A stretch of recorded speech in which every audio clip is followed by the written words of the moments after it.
ಬಾಬಾ ಸಾಹೇಬ್ರು ಹೇಳ್ತಾರೆ, ಒಂದು ಕಮ್ಯುನಿಸ್ಟರನ್ನೇ ಉದ್ದೇಶಿಸಿ ಮಾತನಾಡುವಾಗ ಅಥವಾ ಒಂದು ಲೇಬರ್ ಮೂವ್ಮೆಂಟ್ನಲ್ಲಿ ಮಾತನಾಡ್ತಾ ಇರುವಾಗ ಬಹಳ ಜನ ಕಮ್ಯುನಿಸ್ಟರು ಕೂತಿರ್ತಾರೆ. ಅವ್ರು ಹೇಳ್ತಾರೆ, ಎಲ್ಲ ಕಮ್ಯುನಿಸ್ಟರು ಸೇರಿದಾಗ ಒಟ್ಟು ಹಾಕಿದರೆ ಅವ್ರು ಕಮ್ಯುನಿಸಮ್ ಬಗ್ಗೆ ಎಷ್ಟು ಓದ್ಕೊಂಡಿದ್ದಾರೋ ಅದಕ್ಕಿಂತ ಜಾಸ್ತಿ ನಾನು ಓದ್ಕೊಂಡಿದ್ದೀನಿ ಅಂತಾರೆ ಬಾಬಾ ಸಾಹೇಬ್. ಎಲ್ಲ ಕಮ್ಯುನಿಸ್ಟರು ಒಟ್ಟುಗೂಡಿ ಕಮ್ಯುನಿಸಮ್ ಬಗ್ಗೆ ಎಷ್ಟು ಓದ್ಕೊಂಡಿದ್ದಾರೋ ಅದಕ್ಕಿಂತ ಜಾಸ್ತಿ ನಾನು ಓದ್ಕೊಂಡಿದ್ದೀನಿ. ನಾನು ಮಾತಾಡ್ತೀನಿ ಬನ್ನಿ ನಿಮಗೆ ಕಮ್ಯುನಿಸಮ್ ಅಂದರೆ ಏನು ಅಂತ ಅವ್ರು ಹೇಳೋದಿದೆಯಲ್ಲ, ಅದು ಬಹಳ ವಿಶಿಷ್ಟವಾಗಿದ್ದದ್ದು. ಆ ಕಾನ್ಫಿಡೆನ್ಸ್ ಅವರಿಗೆ. ಅವ್ರ ಬಗ್ಗೆ ಮಾತಾಡ್ತಾ ಹೇಳ್ತಾರೆ, 2.5 ಲಕ್ಷ ಪುಸ್ತಕಗಳು ಅವ್ರ ಜೊತೆ ಇದ್ದವು ಅಂತ. ಇವನ್ ತೀರಿಕೊಳ್ಳುವ 2 ದಿನಗಳ ಮುಂಚೆ ಅವರು ತಮ್ಮ ಪರ್ಸ್ನಲ್ ಅಸಿಸ್ಟೆಂಟನ್ನು ಕರೆದು ಏನು ಕೇಳ್ತಾರೆ ಅಂದರೆ, ಕೂತ್ ಜಾಗದಲ್ಲಿ ಇಂತಿಂಥ ಪುಸ್ತಕ ಅಲ್ಲಲ್ಲಿದೆ ತಂದುಕೊಡು ಅಂತ. ಅವರ ಪತ್ನಿ ಬರೀತಾರೆ, ಏನು ಬರೀತಾರೆ ಅಂತಂದರೆ, ಅವ್ರಿಗೆ ಯಾವುದಕ್ಕೂ ಕೋಪ ಬರ್ತಿರಲಿಲ್ಲ. ಅವರಿಟ್ಟಿರೋ ಪುಸ್ತಕ ಇಟ್ಟಿದ್ದ ಜಾಗದಲ್ಲಿ ಕಾಣಲಿಲ್ಲ ಅಂದರೆ ಮಾತ್ರ ಸಿಕ್ಕಾಪಟ್ಟ ಕೋಪ ಬರ್ತಿತ್ತು ಅವರಿಗೆ ಅಂತ. ಆ ಪರಿ ಬಾಬಾ ಸಾಹೇಬರು ಅಂತ. ಅಷ್ಟು ಏನಾದರೂ ಒಂದು ವಿಚಾರ ಬೇಕು ಅಂದರೆ ಅದರ ಆಳಕ್ಕೆ ಮುಳುಗಬಲ್ಲಂಥ ಸಾಮರ್ಥ್ಯ ಇದ್ದವರು. ಆದರೆ ಒಂದು ವೈಶಿಷ್ಟ್ಯ ಏನು ಅಂತಂದರೆ, ಇದು ಪ್ರತಿಯೊಬ್ಬರದು ಹಂಗಿರುತ್ತೆ. ತುಂಬ ಯಾರು ಓದ್ತಾರೋ ತಮ್ಮ ವಿಚಾರ ಮಂಡಿಸಲಿಕ್ಕೆ ಯಾವುದರಿಂದಾದರೂ ಎಷ್ಟನ್ನು ಮಾತ್ರ ತೆಕ್ಕೋಬೇಕು ಅಷ್ಟು ನೀಟಾಗಿ ತೆಗೆಯೋದು ಗೊತ್ತಿರುತ್ತೆ. ಇದು ಓದುಗರದೊಂದು ವೈಶಿಷ್ಟ್ಯ. ಚೆನ್ನಾಗಿ ಓದುವವರಿಗೆ ತನ್ನ ಸಿದ್ಧಾಂತವನ್ನು ಪ್ರತಿಪಾದಿಸಲಿಕ್ಕೆ ಬೇಕಾಗಿರುವಷ್ಟವನ್ನು ಹೆಕ್ಕಿ ಪ್ರತಿಪಾದಿಸೋದು ಗೊತ್ತಿರುತ್ತೆ. ಬಾಬಾ ಸಾಹೇಬರು ಆ ವಿಚಾರಗಳನ್ನು, ಅಂದರೆ ಈ ವಿಚಾರವನ್ನು ಹೀಗಿಡಬೇಕು ಅಂದರೆ ಹೀಗಿಡ್ತಾರೆ ಅಂತ. ಕೆಲವು ಸಂಗತಿಗಳಲ್ಲಿ ಬಾಬಾ ಸಾಹೇಬ್ರದ್ದು ವಿಶೇಷ ಏನಿತ್ತು ಅಂತಂದರೆ, ಈಗ ತಾನೇ ಮಿತ್ರ ಶಶಿ ಹೇಳಿದಂತೆ ಒಂದೇ ವಿಚಾರದ 2 ಮಗ್ಗುಲುಗಳನ್ನು ನೋಡಲಿಕ್ಕೆ ಅವ್ರಿಗೆ ಗೊತ್ತಿತ್ತು. ಉದಾಹರಣೆಗೆ, ನಾವು ಭಾಷಾವಾರು ಪ್ರಾಂತ ಮಾಡಿದರೆ ಏನೇನು ನಷ್ಟವಾಗುತ್ತೆ ಅನ್ನೋದನ್ನು ಬರೆದ್ರೆ ಅದರ ನಂತರ ಅವರು ಇದರಿಂದ ಆಗುವ ಲಾಭಗಳೇನು ಅಂತಲೂ ಬರೀತಿದ್ರು. 2 ಓದ್ಕೊಳ್ಳಿ, ನೀವು ತುಲನೆ ಮಾಡಿ ಯಾವುದಾಗಬೇಕು ಅಂತ. ಕೊನೆಗೆ ಅವರೊಂದು ವರ್ಡಿಕ್ಟ್ ಕೊಡ್ತಿದ್ರು, ಆದರೂ ಇದರಿಂದ ಇದಾಗೋದ್ರಿಂದ ಇದನ್ನು ಮಾಡೋದು ಒಳ್ಳೆಯದು ಅಂತ. ಈ ಪ್ರಕ್ರಿಯೆ ಅವರ ಥಾಟ್ಸ್ ಆನ್ ಪಾಕಿಸ್ತಾನ್ ಪುಸ್ತಕ ನೀವು ಓದಿದರೆ, ಪಾಕಿಸ್ತಾನದ ಮೇಲಿನ ಅವರ ಆಲೋಚನೆಗಳನ್ನು ನೀವು ಓದಿದರೆ ಭಾಳ ವಿಶೇಷ ಅನಿಸುತ್ತೆ. ಅವರು ಹೇಗೆ ಎಳೆಯಾಗಿ ಬಿಚ್ಚಿಡ್ತಾರೆ ಅಂತಂದರೆ, ಮುಸಲ್ಮಾನರ ಪಕ್ಷ ಏನು, ಹಿಂದೂಗಳ ಪಕ್ಷ ಏನು, ಹಿಂದೂಗಳ ಪಕ್ಷದಲ್ಲಿರೋ ನ್ಯೂನತೆ ಏನು, ಸರಿಯಾಗಿರುವಂಥ ವಿಚಾರಗಳು ಯಾವುದು, ಮುಸಲ್ಮಾನರ ಪಕ್ಷದಲ್ಲಿರೋ ನ್ಯೂನತೆ ಏನು, ಸರಿಯಾದ ವಿಚಾರ ಯಾವುದು, ಇವೆಲ್ಲವನ್ನು ಸಮಗ್ರವಾಗಿ ಆಲೋಚನೆ ಮಾಡಿದಾಗ ನಾವು ಏನು ಮಾಡ್ಬೋದು. ಅದನ್ನು ಎಷ್ಟು ಚೆನ್ನಾಗಿ ಮಾಡ್ತಾರೆ ಅಂತಂದರೆ ನಮ್ಗೆ ಇನ್ನೇನು ಕೆಲಸನೇ ಉಳಿಸೋದಿಲ್ಲ. ಅದನ್ನು ಓದಿದ ಪ್ರತಿಯೊಬ್ಬ ಲೀಡರು ಡಿಸೈಡ್ ಮಾಡಬೇಕು, ಮುಸಲ್ಮಾನರನ್ನು ಇಟ್ಕೋಬಾರ್ದು, ಕಳಿಸ್ಬಿಡ್ಬೇಕು ಅಂತ. ಅಷ್ಟಾಗಿಯೂ ಡಿಸೈಡ್ ಮಾಡಲಿಲ್ಲ ಅಂದರೆ ತುಷ್ಟೀಕರಣದ ಭಾವ ಹೆಂಗೆ ಒಳಗೆ ಸೇರ್ಕೊಂಡಿದ್ದಿರ್ಬೋದು ಅನ್ನೋದು ನಾವು ಅರ್ಥ ಮಾಡ್ಕೋಬೇಕು ಅಂತ. ಅದು ಬಾಬಾ ಸಾಹೇಬರ ವೈಶಿಷ್ಟ್ಯ ಅಂತ ನನಗೆ ಯಾವಾಗಲೂ ಅನಿಸುತ್ತೆ. ಹೀಗಾಗಿ ನಾನು ಇವತ್ತು ಬಾಬಾ ಸಾಹೇಬರು ತುಂಬ ಗಂಭೀರವಾದ ಚರ್ಚೆ ಒಂದು ಮಾಡ್ತಾರೆ. ಅದನ್ನು ನಮ್ಮಲ್ಲಿ ಬಹುತೇಕ ಚರ್ಚೆಗೆ ನಾವು ತರಲೇ ಇಲ್ಲ. ಯಾವುದು ಅಂತಂದರೆ, ಒಂದು ಬಾಬಾ ಸಾಹೇಬರು ಬೌದ್ಧ ಮತವನ್ನು ಸ್ವೀಕರಿಸಿದವರು. ನಾನು ಕಳೆದ ಸೀರೀಸ್ನ ಅಲ್ಲಿಗೆ ಎಂಡ್ ಮಾಡಿದ್ದೆ, ಹೇಗೆ ಬಾಬಾ ಸಾಹೇಬರು ಬೌದ್ಧ ಮತವನ್ನು ಕೂಡ ಜಾಡಿಸ್ತಾರೆ ಅಂತ. ಯಾವ ಬೌದ್ಧ ಮತವನ್ನು ಇವತ್ತು ನಾವು ಸ್ವೀಕರಿಸ್ತೀವಿ ಅಂತ ಇವರೆಲ್ಲ ಮಾತನಾಡ್ತಿದ್ದಾರೋ ಅದು ಇವರೇನು ಬೌದ್ಧ ಮತ ಅಂತ, ಈ ಒರಿಜಿನಲ್ ಬೌದ್ಧ ಮತ ಅಂತ ಮಾತಾಡ್ತಾರೋ ಅದಲ್ವೇ ಅಲ್ಲ. ಬಾಬಾ ಸಾಹೇಬರು ಅದಕ್ಕೂ ಪರಿಷ್ಕರಣೆ ತಂದು ಇವರನ್ನೂ ನಾವು ವಿರೋಧಿಸಬೇಕಾದ ಅಗತ್ಯ ಇದೆ ಅಂತ ಹೇಳಿದವರು ಬಾಬಾ ಸಾಹೇಬರು. ನಾನು ಅಲ್ಲಿಗೆ ಕಳೆದ ಬಾರಿ ನಿಲ್ಲಿಸಿದ್ದೆ. ಹೀಗಾಗಿ ಬೌದ್ಧರೊಂದಿಗೂ ಮತ್ತು ಬಾಬಾ ಸಾಹೇಬರ ಅನುಯಾಯಿಗಳೊಂದಿಗೂ ತಿಕ್ಕಾಟ ಅವತ್ತಿನಿಂದ ಇವತ್ತಿನವರೆಗೂ ನಡ್ಕೊಂಡೇ ಬಂದಿದೆ. ಎಲ್ಲ ಬುದ್ಧಾನುಯಾಯಿಗಳು ಬಾಬಾ ಸಾಹೇಬರನ್ನ ನೇರವಾಗಿ ಒಪ್ಪಿಕೊಳ್ಳಲ್ಲ. ಯಾಕೆ ಅಂತಂದರೆ, ಬಾಬಾ ಸಾಹೇಬರು ನಿಂತ ನೆಲದಲ್ಲಿ ನೀವು ತಪ್ಪು ಅಂತ ಅವರನ್ನು ಟೀಕಿಸ್ತಾರೆ. ಟೀಕಿಸಿ ತಮ್ಮದ್ದೇ ಆದ ಹೊಸ ಸಿದ್ಧಾಂತವನ್ನು ತಗೊಂಡು ಬಂದಿದ್ದಾರೆ. ಹೀಗಾಗಿ ಅದನ್ನು ನವಯಾನ ಅಂತ ಬಾಬಾ ಸಾಹೇಬರು ಕರೆದರು. ವಜ್ರಯಾನ, ಹೀನಯಾನ, ಮಹಾಯಾನ ಎಲ್ಲ ಹೇಗಿದೆಯೋ ಇದೊಂದು ನವಯಾನ ಅಂತ ಬಾಬಾ ಸಾಹೇಬರು ಕರೆಯುವಂಥ ಪ್ರಯತ್ನ ಮಾಡಿದ್ರು. ಹೀಗಾಗಿ ಅದನ್ನು ಭೀಮಯಾನ ಅಂತ ಕೂಡ ಕೆಲವರು ಕರೀತಾರೆ. ಇದನ್ನೇ ಕಂಟಿನ್ಯೂ ಮಾಡೋದಾದರೆ, ನಾನು ಇವತ್ತು ಒಂದು ಪ್ರಶ್ನೆ ನಮ್ಗೆ ಕೇಳ್ಕೊಳ್ಬೇಕು. ಬೌದ್ಧ ಮತ ಭಾರತದಲ್ಲಿ ಹುಟ್ಟಿತು, ಬುದ್ಧನ ಕುರಿತಂತೆ ನಮ್ಗೆಲ್ಲರಿಗೂ ಗೊತ್ತಿಲ್ಲ ಅನ್ನುವಂಥವ್ರು ಯಾರೂ ಇಲ್ವೇ ಇಲ್ಲ. ಹೆಚ್ಚು ಕಡಿಮೆ ಪ್ರತಿಯೊಬ್ಬರಿಗೂ ಗೊತ್ತಿದೆ. ಕೊನೆ ಪಕ್ಷ ಏನು ಗೊತ್ತಿಲ್ಲ ಅಂದರೂ ಅರ್ಧ ರಾತ್ರಿಯಲ್ಲಿ ಮನೆ ಬಿಟ್ಟು ಹೋದ ಅಂತಾದರೂ ಗೊತ್ತಿದೆ. ಪ್ರತಿಯೊಬ್ಬರು ಬುದ್ಧನ ಕಥೆಯನ್ನು ತಿಳ್ಕೊಂಡಿದ್ದೀವಿ. ಅವನೊಬ್ಬ ವೃದ್ಧನನ್ನು ನೋಡಿದ, ರೋಗಿಯನ್ನು ನೋಡಿದ, ತೀರಿಕೊಂಡವರೊಬ್ಬನ್ನು ನೋಡಿದ, ಕೊನೆಗೆ ಎಲ್ಲವನ್ನು ಬಿಟ್ಟು ಹೋಗಿ ಅವನು ಬೋಧಗಯೆಯಲ್ಲಿ ಅಥವಾ ಅವನು ಬೋಧಿ ವೃಕ್ಷದ ಕೆಳಗೆ ಅವನಿಗೆ ಸಾಕ್ಷಾತ್ಕಾರ ಆಯಿತು. ಆನಂತರ ಬೋಧಿಸಿದ. ಬುದ್ಧ ಏನು ಹೇಳಿದ ಅಂತ ಕೇಳಿದರೆ ಏನು ಗೊತ್ತೋ ಬಿಡ್ತೋ, ಅಹಿಂಸೆ ಎಲ್ಲಕ್ಕಿಂತಲೂ ಮುಖ್ಯವಾದ್ದು ಅಂತ ಬುದ್ಧ ಅಹಿಂಸಾ ತತ್ವವನ್ನು ಬೋಧಿಸಿದ. ಇಷ್ಟು ಸ್ಥೂಲವಾಗಿ ಈ ದೇಶದ ಹೆಚ್ಚು ಕಡಿಮೆ ಪ್ರತಿಯೊಬ್ಬರಿಗೂ ಗೊತ್ತಿದೆ, ಅಷ್ಟು ಬುದ್ಧ ಪಾಪ್ಯುಲರ್. ಬುದ್ಧ ಧರ್ಮ, ಬುದ್ಧ ಮತ ಅಷ್ಟು ವ್ಯಾಪಕವಾಗಿ ದೇಶದೆಲ್ಲೆಡೆ ಹರಡಿತ್ತು, ಎಲ್ಲ ಕಡೆ ಹಬ್ಬಿಕೊಂಡಿತ್ತು. ಆ ಬುದ್ಧ ಮತವನ್ನು ಎದುರಿಸಲಿಕ್ಕೆ ಇಲ್ಲಿರುವಂಥ ಸನಾತನ ಧರ್ಮ ಎಷ್ಟು ಒದ್ದಾಡಿತ್ತು ಅನ್ನೋದನ್ನು ಒಂದು ಕಾಲಘಟ್ಟದ ಪರಿಸ್ಥಿತಿಯನ್ನು ನಾವು ಅರ್ಥ ಮಾಡಿಕೊಳ್ಬೋದು. ಅದರ ವಿರುದ್ಧದ ಹೋರಾಟ ಹೆಂಗಿತ್ತು, ವೈಚಾರಿಕವಾಗಿ ಅದನ್ನು ಎದುರಿಸಲೋದಕ್ಕೆ ಎಷ್ಟು ಪಟ್ಟಿದ್ರು, ಈ ಎಲ್ಲವನ್ನೂ ಕೂಡ ನಾವು ನೋಡಿದ್ದೀವಿ.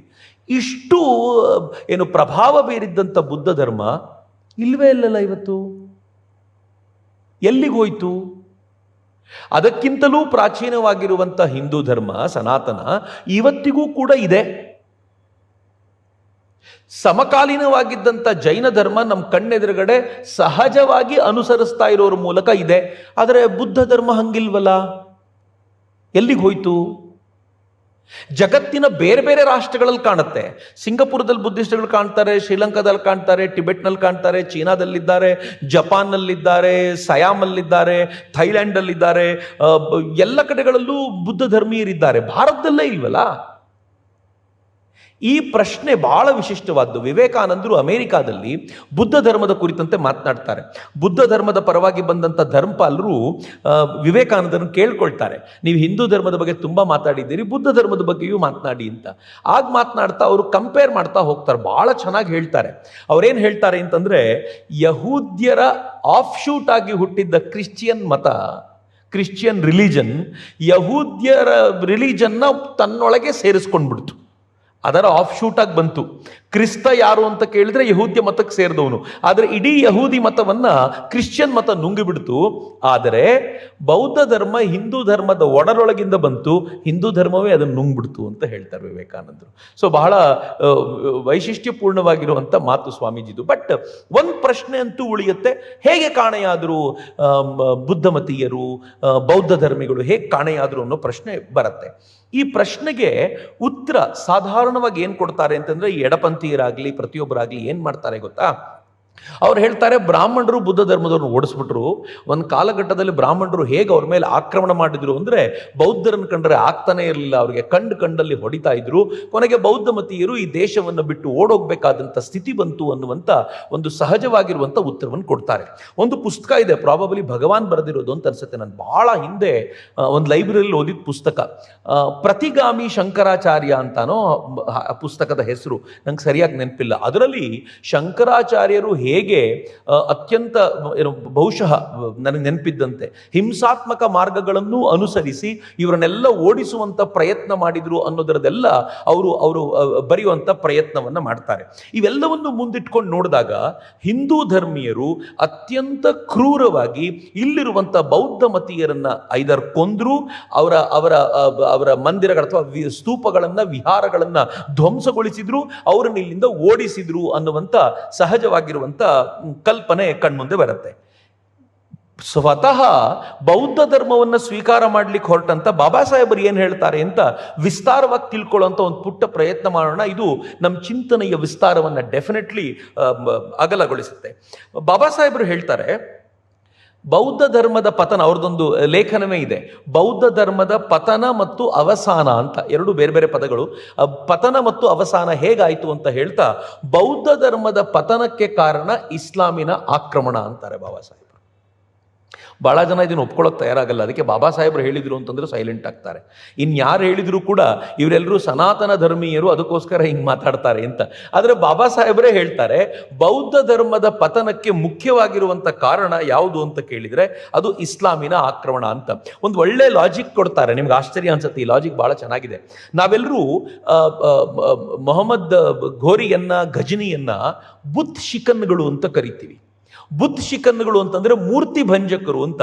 ಬುತ್ ಅಂದ್ರೆ ಮೂರ್ತಿ, ಬುತ್ ಶಿಕನ್ ಅಂತ ಬಂದು ಮೂರ್ತಿ ಭಂಜಕರು, ಮತ್ತೊಬ್ರು ಬುತ್ ಪರಸ್ತಗಳು. ನಾನು ನೀವೆಲ್ಲ ಬುತ್ ಪರಸ್ತಗಳು ಅಂದ್ರೆ ಮೂರ್ತಿ ಪೂಜಕರು. ಬುತ್ ಶಿಕನ್ಗಳು ಅಂದ್ರೆ ಮೂರ್ತಿ ಭಂಜಕರು, ಅವರೆಲ್ಲರೂ ಮೂರ್ತಿ ಭಂಜಕರು, ನಾವೆಲ್ಲರೂ ಬುತ್ ಪರಸ್ತಗಳು. ಇದು ನಾವು ಬಹಳ ಬಾರಿ ಕೇಳಿದ್ದೀವಿ. ಆದರೆ ಬಾಬಾ ಸಾಹೇಬರು ಹೇಳ್ತಾರೆ, ಈ ಬುತ್ ಅನ್ನೋ ಪದ ಏನಿದೆಯಲ್ಲ, ಇದು ಅರಾಬಿಕ್ನ ಪದ. ಅರಾಬಿಕ್ನಲ್ಲಿ ಇದರ ಅರ್ಥ ಮೂರ್ತಿ ಅಂತ. ಆದರೆ ಈ ಬುತ್ ಅನ್ನೋ ಪದ ಬಂದಿರೋದೇ ಬುದ್ಧ ಅನ್ನೋದರ ಅಪಭ್ರಂಶವಾಗಿ. ಬಹಳ ಆಶ್ಚರ್ಯಕರವಾಗಿರುವಂಥ ಒಂದು ಇದನ್ನು ಕನೆಕ್ಟ್ ಮಾಡ್ತಾರೆ ಅವ್ರು ಹೇಳ್ತಾರೆ, ಮೂರ್ತಿ ಪೂಜೆ ಮತ್ತು ಬೌದ್ಧ ಧರ್ಮ ಅಭಿನ್ನವಾದ್ದು ಅನ್ನೋದು ಅವರ ಇದಾಗಿತ್ತು. ಶಬ್ದದ ವ್ಯುತ್ಪತ್ತಿಯನ್ನು ನೋಡಿದ್ರೇ ಗೊತ್ತಾಗತ್ತೆ ಬೌದ್ಧ ಮತಕ್ಕೂ ಮೂರ್ತಿಗೂ ಅವರು ಸಂಬಂಧವನ್ನು ಕಲ್ಪಿಸಿದ್ದರಿಂದ ಇದನ್ನ ನಾಶ ಮಾಡೋದೇ ನಮ್ಮ ಉದ್ದೇಶ ಅಂತ ಅವ್ರು ಭಾವಿಸಿದ್ರು ಅಂತ ಸ್ಪಷ್ಟವಾಗಿ ಗೊತ್ತಾಗುತ್ತೆ ಅಂತ ಬಾಬಾ ಸಾಹೇಬರು ಹೇಳ್ತಾರೆ. ಅದಕ್ಕೆ ಅವ್ರು ಹೇಳ್ತಾರೆ, ಇಸ್ಲಾಮಿನ ಆಗಮನಕ್ಕೆ ಮೊದಲು ಬ್ಯಾಕ್ಟ್ರಿಯಾ, ಪಾರ್ಥಿಯಾ, ಅಫ್ಘನ್, ಚೀನಾ, ತುರ್ಕಿಸ್ತಾನ ಇಲ್ಲೆಲ್ಲವೂ ಕೂಡ ಏಷ್ಯಾದ ಬಹುತೇಕ ಭಾಗಗಳು ಕೂಡ ಬೌದ್ಧಮಯವಾಗಿತ್ತು. ಆದರೆ ಇಸ್ಲಾಮಿನ ಆಕ್ರಮಣದೊಂದಿಗೆ ಅವೆಲ್ಲವೂ ನಾಶಗೊಳ್ತು ಅಂತ. ಇತ್ತೀಚೆಗೆ ಅವರ ಅತ್ಯಂತ ಬಾಮಿಯಾನ್ ಬುದ್ಧನನ್ನ, ದೊಡ್ಡ ಬುದ್ಧನನ್ನ ತಾಲಿಬಾನಿಗಳು ನಾಶ ಮಾಡಿದ್ದು ನಮ್ಮ ಕಣ್ಣೆದುರುಗಡೆ ಇದೆ.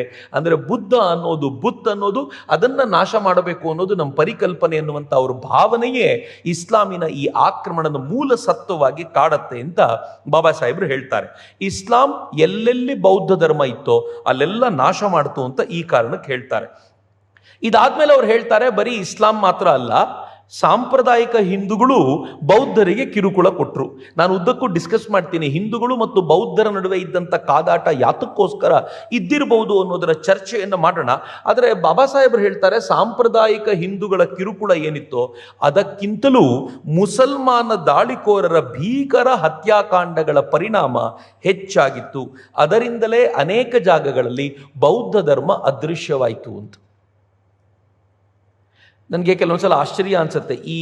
ಈ ಮುಸಲ್ಮಾನರ, ಬಾಬಾ ಸಾಹೇಬರೇ ಹೇಳೋ ಪ್ರಕಾರ, ಬಾಬಾ ಸಾಹೇಬರು ಅನೇಕ ಕಡೆಗಳಲ್ಲಿ, ನಾನು ಹಿಂದಿನ ಸೀರೀಸ್ಗಳಲ್ಲಿ ಹೇಳಿದ್ದೀನಿ, ಹೇಗೆ ಮುಸಲ್ಮಾನರು ಹತ್ಯಾಕಾಂಡಗಳನ್ನು ಮಾಡ್ತಾ ಇದ್ರು, ಎಷ್ಟು ಕ್ರೂರವಾಗಿ ನಡ್ಕೊಳ್ತಿದ್ರು, ಹೇಗೆ ಗಿಯಾಸುದ್ದೀನ್ ಬಲ್ಬಂತರದವರು ಜೀವಂತವಾಗಿ ಜನರ ಚರ್ಮವನ್ನು ಸುಲಿದು ಅದರ ಒಳಗೆ ಹತ್ತಿಯನ್ನ ಅಥವಾ ಹುಲ್ಲನ್ನು ತುಂಬಿ ನೇತಾಕ್ತಾ ಇದ್ರು.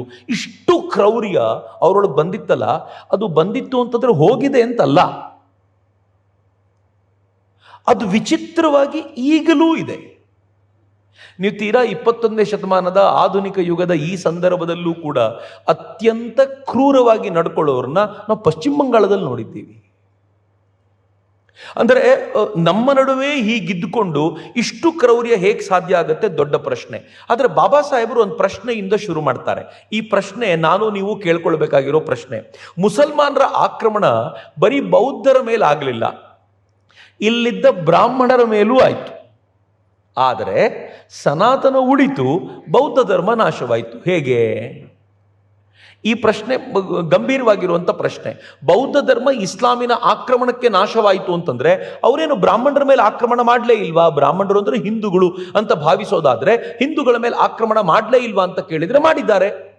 ಆದರೆ ಇದು ಮಾತ್ರ ಇವತ್ತಿನವರೆಗೂ ಉಳಿತು, ಬೌದ್ಧ ಧರ್ಮ ಇಲ್ಲಿಂದ ನಾಶವಾಯಿತು ಏಕೆ ಅಂತ ಕೇಳಿದರೆ ಬಾಬಾ ಸಾಹೇಬರು ಇದಕ್ಕೆ ಉತ್ತರ ಕೊಡ್ತಾರೆ, ಒಂದರ ಸುದೈವ ಮತ್ತೊಂದರ ದುರ್ದೈವ ಅಂದೇ ಬೇರೆ ವಿಧಿ ಇಲ್ಲ ಅಂತಾರೆ ಬಾಬಾ ಸಾಹೇಬರು. ಅದು ಬ್ರಾಹ್ಮಣ ಧರ್ಮ ಅನ್ನೋ ಪದವನ್ನು ಬಹುತೇಕ ಹಳಬರು ಬಳಸ್ತಾರೆ. ಅದನ್ನು ವೈದಿಕ ಧರ್ಮ ಅಂತಾದರೂ ನೀವು ಕರಿಬೋದು, ಆದರೆ ಬ್ರಾಹ್ಮಣ ಧರ್ಮ ಅಂತಲೂ ಕರಿಬೋದು. ಬಹುಶಃ ನನಗನ್ಸುತ್ತೆ ಬ್ರಹ್ಮನ ಹುಡುಕಾಟದ ಕಾರಣಕ್ಕೋಸ್ಕರ ಬ್ರಾಹ್ಮಣ ಧರ್ಮ ಇರ್ಬೋದು ಅಂತ. ಆದರೆ ಆನಂತರ ಇದು ವರ್ಣದ ಕಾರಣಕ್ಕೆ, ಜಾತಿಯ ಕಾರಣಕ್ಕೆ ಬ್ರಾಹ್ಮಣ ಧರ್ಮ ಅಂದ ತಕ್ಷಣ ಕೆಲವು ಜಾತಿಯವರ ಧರ್ಮ ಅಂತ ಅನುಸೂಚಿತವಾಯಿತು ಅಂತ ಅನ್ಸುತ್ತೆ. ಆ ಬ್ರಾಹ್ಮಣ ಧರ್ಮದ ಸುದೈವ, ಆದರೆ ಬೌದ್ಧ ಧರ್ಮದ ದುರ್ದೈವ ಅಂತ ಅವ್ರು ಹೇಳ್ತಾರೆ. ಆಶ್ಚರ್ಯ ಏನು ಅಂತಂದ್ರೆ, ಬಹುಶಃ ಸುದೈವ ದುರ್ದೈವ ಅನ್ನುವಂಥ ಬ್ರಾಡ್ ಕ್ಲಾಸಿಫಿಕೇಶನ್ ಅಲ್ಲಿ ಬಾಬಾ ಸಾಹೇಬರು ಮಾಡಿದ್ದನ್ನು ನನ್ನ ಹೃದಯ ಅಂತೂ ಒಪ್ಕೊಳ್ಳಲ್ಲ. ಯಾಕೆ ಒಪ್ಕೊಳ್ಳಲ್ಲ ಅಂತಂದ್ರೆ, ಇವ್ರ ಮೇಲೆ ಎಷ್ಟು ಆಕ್ರಮಣ ಆಗಿದೆಯೋ ಬಹುಶಃ ಅದಕ್ಕಿಂತ ಕ್ರೂರವಾಗಿರುವಂಥ ಆಕ್ರಮಣವನ್ನು ಹಿಂದೂ ಧರ್ಮ ನೋಡಿದೆ. ಸೀತಾರಾಮ್ ಗೋಯಲ್ರನ್ನು ಓದಿದರೆ ಗೊತ್ತಾಗುತ್ತೆ, 40,000ಕ್ಕೂ ಹೆಚ್ಚು ದೇವಸ್ಥಾನಗಳನ್ನು ಈ ದೇಶದಲ್ಲಿ ಪುಡಿಗೈಯಲಾಯಿತು. ಆ ದೇವಸ್ಥಾನಗಳ ಅವಶೇಷಗಳ ಮೇಲೆ ಮಸೀದಿಗಳನ್ನು ಕಟ್ಟಲಾಯಿತು. ಆ ದೇವಸ್ಥಾನಗಳಿಗೆ ನಡ್ಕೊಳ್ತಾ ಇದ್ದ ಜನರ ಕತ್ತು ಕಡಿಯಲಾಯಿತು. ತೈಮೂರ್ ಲಂಗ್ ಒಬ್ಬನೇ 1,00,000 ಜನ ಹಿಂದೂಗಳ ಕತ್ತನ್ನು ಕಡಿದು ಅದರದೊಂದು ದೊಡ್ಡ ಪರ್ವತವನ್ನೇ ನಿರ್ಮಾಣ ಮಾಡಿದ್ದ ಅಂತ ಹೇಳ್ತಾರೆ. ಯಾವ ಪರಿ ಕ್ರೌರ್ಯವನ್ನ, ಈ ದೇಶದ ಹೆಣ್ಣು ಮಕ್ಕಳ ಸ್ಥಿತಿಗತಿ ಹೆಂಗಿತ್ತು ಅಂತಂದ್ರೆ, ಕದ್ದು ಮುಚ್ಚಿ ಮದುವೆ ಆಗಬೇಕಾದಂಥ ಸ್ಥಿತಿ ಇತ್ತು. ಹೆಣ್ಣು ಮಕ್ಕಳು ಮನೆಯಿಂದ ಹೊರಗೆ ಬಂದ್ರೆ ಯಾರು ಅಪಹರಿಸಿಕೊಂಡು ಹೋಗ್ತಾರೆ ಅಂತ ಹೇಳಲಿಕ್ಕೆ ಸಾಧ್ಯವಾಗಲ್ಲ ಅನ್ನುವಂಥ ಪರಿಸ್ಥಿತಿ ಇತ್ತು. ಹಿಂದೂಗಳು ಇವೆಲ್ಲವನ್ನೂ ಕಂಡಿದ್ದಾರೆ. ನಾವು ಮೊತ್ತ ಮೊದಲ ಮುಲ್ತಾನಿನ ಮಂದಿರದಿಂದ ಹಿಡಿದು ನಮ್ಮ ಅತ್ಯಂತ ಪ್ರಸಿದ್ಧವಾಗಿರುವ ಸೋಮನಾಥ ಮಂದಿರದವರೆಗೆ ಎಷ್ಟು ಮಂದಿರಗಳನ್ನು ಕಳ್ಕೊಂಡ ನಂತರವೂ ಅದನ್ನು ವಾಪಸ್ ಪಡಿಬೇಕು ಎನ್ನುವ ಹಂಬಲ, ಇಚ್ಛೆ ಇದೆಯಲ್ಲ, ಅದು ಬಹಳ ವಿಶಿಷ್ಟವಾಗಿರುವಂಥದ್ದು ಅಂತ. ಗೊತ್ತಿಲ್ಲ ನನಗೆ, ನಾವಿದನ್ನ ಉದ್ದಕ್ಕೂ ಗಮನಿಸ್ತಾ ಹೋಗಬೇಕು. ನಾನು ಉದ್ದಕ್ಕೂ ಇದನ್ನು ಹೇಳುವಂಥ ಪ್ರಯತ್ನ ಮಾಡ್ತೀನಿ. ಆದರೆ ಇವರು ಮುಂದುವರೆದು ಬಾಬಾ ಸಾಹೇಬ್ರು ಏನು ಹೇಳ್ತಾರೆ ಅಂತಂದರೆ, 3 ಪ್ರಮುಖವಾದ ಕಾರಣವನ್ನು ಈ ಹಂತದಲ್ಲಿ ಗುರುತಿಸ್ಬೋದು. ಇಸ್ಲಾಮಿನ ಆಕ್ರಮಣಕ್ಕೆ ಒಳಗಾಗಿಯೂ ಬ್ರಾಹ್ಮಣ ಧರ್ಮ ಉಳಿತು, ವೈದಿಕ ಧರ್ಮ ಉಳಿತು, ಆದರೆ ಬೌದ್ಧ ಧರ್ಮ ನಾಶವಾಯಿತು ಅನ್ನೋದಕ್ಕೆ 3 ಪ್ರಮುಖವಾದ ಕಾರಣ. ಅವ್ರ ಆರ್ಡರ್ನ ಸ್ವಲ್ಪ ಚೇಂಜ್ ಮಾಡಿ ನಾನು ಆರ್ಡರ್ ಬೇರೆ ಮಾಡ್ತೀನಿ. ಮೊದಲನೇ ಕಾರಣ ಏನು ಅಂತಂದ್ರೆ, ಬ್ರಾಹ್ಮಣ ಧರ್ಮವನ್ನು, ವೈದಿಕ ಧರ್ಮವನ್ನು ಅನುಸರಿಸ್ತಾ ಇದ್ದಂಥ ರಾಜರು ಇಸ್ಲಾಮಿನ ಆಕ್ರಮಣದ ಕಾಲಕ್ಕೆ ದೇಶದಲ್ಲೆಲ್ಲ ಇದ್ದರು. ಹೀಗಾಗಿ ಅವರು ಸ್ವತಃ ತಾವು ಬೌದ್ಧರಿಗೆ ಕಿರುಕುಳ ಕೊಡ್ತಾ ಇದ್ದಿದ್ರಿಂದ ಬೌದ್ಧರು ತಮಗೊಂದು ಬೇರೆ ದಾರಿ ಹುಡುಕ್ತಾ ಇದ್ರು. ಮುಸಲ್ಮಾನರು ಬಂದ ತಕ್ಷಣ ಅವರೆಲ್ಲರೂ ಕನ್ವರ್ಟ್ ಆಗಿ ಇಸ್ಲಾಂ ಸ್ವೀಕಾರ ಮಾಡಿಬಿಟ್ರು. ಹೀಗಾಗಿ ದೊಡ್ಡ ಪ್ರಮಾಣದಲ್ಲಿ ಬೌದ್ಧರು ಸಹಜವಾಗಿ ಇಲ್ಲಿಂದ ಕಾಣೆಯಾದ್ರು ಅಂತ. ರಾಜ ಯಾರಿರ್ತಾನೋ ಅವನು ಅನುಸರಿಸುವ ಧರ್ಮದ ಪ್ರಜೆಗಳು ಚೆನ್ನಾಗಿರ್ತಾರೆ ಅನ್ನುವ ಸಹಜ ತತ್ವವನ್ನು ನಾವು ಒಪ್ಪಿಕೊಳ್ಳೋದಾದರೆ ಅದು ಹೌದು ಕೂಡ ಅಂತ ಅನಿಸುತ್ತೆ. ಇಡೀ ದೇಶವನ್ನು ಮತ್ತು ಕರ್ನಾಟಕವನ್ನು ಪ್ರತ್ಯೇಕವಾಗಿ ನಾವು ನೋಡಿದಾಗ ನಮ್ಗೆ ಗೊತ್ತಾಗುತ್ತೆ ಯಾರು ಹೆಚ್ಚು ಆನಂದವಾಗಿ ಎಲ್ಲಿರಬಲ್ಲರು ಅನ್ನೋದಕ್ಕೊಂದು ಸ್ಪಷ್ಟವಾಗಿರುವಂಥ ಪರಿಕಲ್ಪನೆ ದೊರೆಯುತ್ತೆ. ಸುಮ್ಮನೆ ನಾವು ಅವತ್ತಿನ ದಿನಗಳನ್ನು ಹೋಲಿಸೋದಾದರೆ, ರಾಜ ಜೈನನಾಗಿದ್ದರೆ ಜೈನರಿಗೆ ಫ್ರೀಡಮ್ ಜಾಸ್ತಿ, ರಾಜ ಬೌದ್ಧನಾಗಿದ್ದರೆ ಬೌದ್ಧರಿಗೆ ಫ್ರೀಡಮ್ ಜಾಸ್ತಿ, ರಾಜ ಹಿಂದೂ ಧರ್ಮೀಯನಾಗಿದ್ದರೆ ಹಿಂದೂ ಧರ್ಮೀಯರಿಗೆ ಫ್ರೀಡಮ್ ಜಾಸ್ತಿ. ಇದು ಸಹಜವಾಗಿ ಎಲ್ಲ ಕಡೆ ಇರಬಹುದಾಗಿರುವಂಥ ಯಾರು ಸನಾತನ ಧರ್ಮೀಯ ರಾಜರುಗಳು ಆ ಸಂದರ್ಭದಲ್ಲಿ ಇಡೀ ದೇಶದಲ್ಲಿದ್ರೋ ಅವರು ಸನಾತನೀಯ ಧರ್ಮೀಯರಿಗೆ ಹೆಚ್ಚು ಅವಕಾಶ ಕೊಡ್ತಿದ್ರು ಮತ್ತು ಬೌದ್ಧರಿಗೆ ಕಿರುಕುಳ ಕೊಡ್ತಿದ್ರು. ಇದು ಮೊದಲನೇ ಕಾರಣ ಅವರು ಹೇಳ್ತಾರೆ. ಎರಡನೇದು ಅವರು ಹೇಳ್ತಾರೆ, ಇಸ್ಲಾಂ ಆಕ್ರಮಣದಲ್ಲಿ ಅವರ ಮೂರ್ತಿ ಭಂಜಕತೆಯ ಆವೇಶ ತಗ್ಗುವವರೆಗೂ ಈ ದೇಶದಲ್ಲಿ ಸನಾತನ ಧರ್ಮೀಯರೇ ರಾಜ್ಯಭಾರ ಮಾಡ್ತಿದ್ರು. ಇಸ್ಲಾಮಿನ ಆಕ್ರಮಣ ಆಗ್ತಿದೆಯಲ್ಲ, ಅವರ ಮೂರ್ತಿ ಭಂಜನೆಯ ಆವೇಶ ತಗ್ಗಿ ಈ ದೇಶವನ್ನು ನಾವು ರೂಲ್ ಮಾಡಬೇಕಪ್ಪ, ಇನ್ಮೇಲೆ ಇಲ್ಲೇ ಇರಬೇಕು ಎನ್ನುವಂಥ ಜನರೊಂದಿಗೆ ಹೊಂದಾಣಿಕೆಯ ಭಾವ ಅವರೊಳಗೆ ಬರುವವರೆಗೆ ಈ ದೇಶದ ಆಳ್ವಿಕೆ ಬ್ರಾಹ್ಮಣರ ಕೈಯಲ್ಲಿ ಅಥವಾ ಬ್ರಾಹ್ಮಣ ಧರ್ಮೀಯರ ಕೈಯಲ್ಲಿ ಇದ್ದಿದ್ದರಿಂದ ಈ ದೇಶದಲ್ಲಿ ಅವರು ಆರಾಮಾಗಿದ್ರು ಅಂತ ಎರಡನೇದು. ಇನ್ನು ಮೂರನೇದು, ಇಸ್ಲಾಂ ಖಡ್ಗ ಬೌದ್ಧ ಪುನರುಜ್ಜೀವನಕ್ಕೆ ಯಾವತ್ತೂ ಅವಕಾಶ ಮಾಡಿಕೊಡಲಿಲ್ಲ. ಆದರೆ ಬ್ರಾಹ್ಮಣ ಪೌರೋಹಿತ್ಯವನ್ನ ಇಸ್ಲಾಂ ಖಡ್ಗಕ್ಕೆ ನಾಶ ಮಾಡಲಿಕ್ಕೆ ಆಗಲಿಲ್ಲ ಅಂತ ಬಾಬಾ ಸಾಹೇಬರು ಹೇಳ್ತಾರೆ. 3 ಬಹಳ ಇಂಪಾರ್ಟೆಂಟ್ ಆಗಿರುವಂಥ ಪಾಯಿಂಟು, ಡೀಟೇಲಾಗಿ ಚರ್ಚೆ ಮಾಡ್ಬೋದಾಗಿರುವಂಥ ಪಾಯಿಂಟು. ಅವರು ಮುಂದುವರೆದು ಹೇಳ್ತಾರೆ, ಯಾರ್ಯಾರು ಬ್ರಾಹ್ಮಣ ರಾಜರು ಆ ಸಂದರ್ಭದಲ್ಲಿ ಇದ್ದರು, ಬ್ರಾಹ್ಮಣ ಧರ್ಮೀಯ ರಾಜರು ಅಂತ ಕೇಳಿದರೆ, ದಾಹಿರ, ಜೈಪಾಲ, ಆನಂದಪಾಲ, ತ್ರಿಲೋಚನ್ ಪಾಲ, ಮೇವಾಡದ ಗುಲೋಹಿತರಿಂದ ಹಿಡಿದು ಚೇದಿಯ ಕಲಚೂರಿಗಳವರೆಗೆ ರಜಪೂತರೆಲ್ಲರೂ ಕೂಡ ಸನಾತನ ಧರ್ಮೀಯರೇ ಆಗಿದ್ದರು ನಾರ್ತ್ನಲ್ಲಿ. ನೀವು ಪೂರ್ವಕ್ಕೆ ಬಂದರೆ ಬಂಗಾಳದಲ್ಲಿ ಕೆಲವರು ಬೌದ್ಧರಿದ್ದರು, ಇನ್ನೂ ಕೆಲವರು ಕ್ಷತ್ರಿಯರಿದ್ದರು. ಆದರೆ ಬಾಬಾ ಸಾಹೇಬರು ಹೇಳ್ತಾರೆ, ಬೌದ್ಧರು ಯಾರಿದ್ರೋ ಅವ್ರ ಬಳಿ ಮೇಲ್ನೋಟಕ್ಕೆ ಮಾತ್ರ ಬೌದ್ಧರಾಗಿದ್ರು, ಇನ್ನು ಕ್ಷತ್ರಿಯರು ಯಾರು ಆಳ್ವಿಕೆ ಮಾಡ್ತಾ ಇದ್ರೋ ಅವರೆಲ್ಲರೂ ಸೈನಿಕರಾಗಿದ್ದ ಬ್ರಾಹ್ಮಣರೇ ಆಗಿದ್ರು, ತಮ್ಮನ್ನು ತಾವು ಕ್ಷತ್ರಿಯರು ಅಂತ ಕರ್ಕೊಳ್ತಿದ್ರು. ಹೀಗಾಗಿ ಎಲ್ಲರೂ ಸನಾತನ ಧರ್ಮೀಯರಾಗಿದ್ರು ಅಂತ. ಇನ್ನು ದಕ್ಷಿಣಕ್ಕೆ ಬಂದರೆ, ನರ್ಮದೆಯ ದಕ್ಷಿಣದಲ್ಲಿ ಚಾಲುಕ್ಯರು, ಚೋಳರು, ಗಂಗರು, ಯಾದವರು, ಕಾಕತೀಯರು, ಹೊಯ್ಸಳರು, ಪಾಂಡ್ಯರು, ಚೇರರು ಇವರೆಲ್ಲರೂ ಕೂಡ ಸನಾತನ ಧರ್ಮವನ್ನು ಪಾಲಿಸುವಂಥವರೇ ಆಗಿದ್ರು. ಹೀಗಾಗಿ ಸನಾತನ ಧರ್ಮಕ್ಕೆ ಒಂದು ವಿಶೇಷವಾದ ಶಕ್ತಿ ಇಲ್ಲಿತ್ತು ಅಂತ ಅವ್ರು ಹೇಳ್ತಾರೆ. ಆದರೆ 1001ಕ್ಕೆ ಗಜನಿಯ ಆಕ್ರಮಣ ಏನು ಶುರುವಾಯಿತು, ಅಲ್ಲಿಂದ ಒಂದು ದಕ್ಷಿಣಕ್ಕೆ 1296ಕ್ಕೆ ಮುಸಲ್ಮಾನರು ಬರಲಿಕ್ಕೆ ಏನು ಶುರುವಾಯಿತು, ಅದರ ನಡುವಿನ 300 ವರ್ಷಗಳ ಕಾಲ ಬ್ರಾಹ್ಮಣ ಧರ್ಮವೇ ಪ್ರಾಮಿನೆಂಟ್ ಆಗಿತ್ತು ಅಂತ. ಬಾಬಾ ಸಾಹೇಬರ ಮಾತು ಎಷ್ಟು ಚೆನ್ನಾಗಿದೆ ಕೇಳಿಸ್ಕೊಳ್ಳಿ, ನಾನು ಅವ್ರನ್ನೇ ಕೋಟ್ ಮಾಡ್ತೀನಿ. ಅವ್ರು ಹೇಳ್ತಾರೆ, ಬೌದ್ಧ ಧರ್ಮ ನಿರ್ಲಕ್ಷಿಸಲ್ಪಟ್ಟ ಅನಾಥ ಶಿಶುವಾಯಿತು, ಸ್ಥಾನಿಕ ರಾಜರ ಚಳಿಗಾಲದಲ್ಲಿ ಒಣಗಿತು, ಜಯಶಾಲಿಗಳು ಹಚ್ಚಿದ ಬೆಂಕಿಯಲ್ಲಿ ಸುಟ್ಟು ಹೋಯಿತು ಅಂತ. ಎಷ್ಟು ಕಾವ್ಯಾತ್ಮಕವಾಗಿದೆ ಅಂತಂದರೆ, ಸ್ಥಾನಿಕ ರಾಜರು ಅಂತಂದರೆ ಸನಾತನ ಧರ್ಮೀಯರು ಅದನ್ನು ಒಣಗಿಸ್ಬಿಟ್ರು, ಅದು ಸರಿಯಾಗಿ ಒಣಗಿತ್ತು, ಜಯಶಾಲಿಗಳು ಬಂದು ಬೆಂಕಿ ಹಚ್ಚಿದ ತಕ್ಷಣ ಉರಿದು ಬೂದಿಯಾಗೋಯ್ತು, ಈಗ ನಮಗೆ ಕಾಣಲಿಕ್ಕೆ ಸಿಗದೇ ಇರೋ ರೀತಿಯಲ್ಲಿ ಅದಿದೆ ಅಂತ ಬಾಬಾ ಸಾಹೇಬರು ಹೇಳ್ತಾರೆ. ನಾನು ಸುಮ್ಮನೆ ಕೇಳೋದು, ಬಾಬಾ ಸಾಹೇಬರು ಇಷ್ಟು ಹೇಳಿದ್ರು ಸರಿ, ಆದರೆ ಬೌದ್ಧ ಧರ್ಮದಲ್ಲಿ ಏನು ದೋಷವೇ ಇರಲಿಲ್ವಾ? ಅದು ಸಮರ್ಥವಾಗಿದ್ದಿದ್ರೆ ಓಡಬೇಕಾದ ಸ್ಥಿತಿ ಬರ್ತಿತ್ತಾ?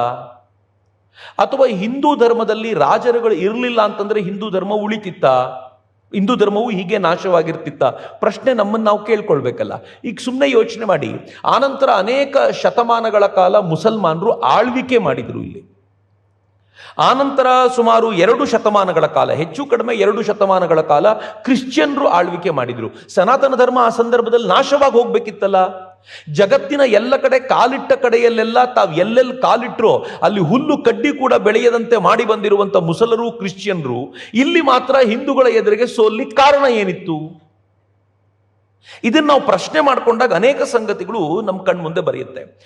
ಈ ಬಾಬಾ ಸಾಹೇಬರೇ ಅನೇಕ ಕಡೆ ಹೇಳ್ತಾರಲ್ಲ, ಈ ಬೌದ್ಧ ಧರ್ಮದಲ್ಲಿ ಮಹಾಯಾನ, ವಜ್ರಯಾನ, ಹೀನಯಾನ ಅನ್ನೋ ಬೇರೆ ಬೇರೆ ಪಂಥಗಳು ಬಂತಲ್ಲ, ಅದರಲ್ಲಿ ಮಹಾಯಾನ ತಾಂತ್ರಿಕ ಪಂಥವಾಗಿ ಡೆವಲಪ್ ಆಯಿತು.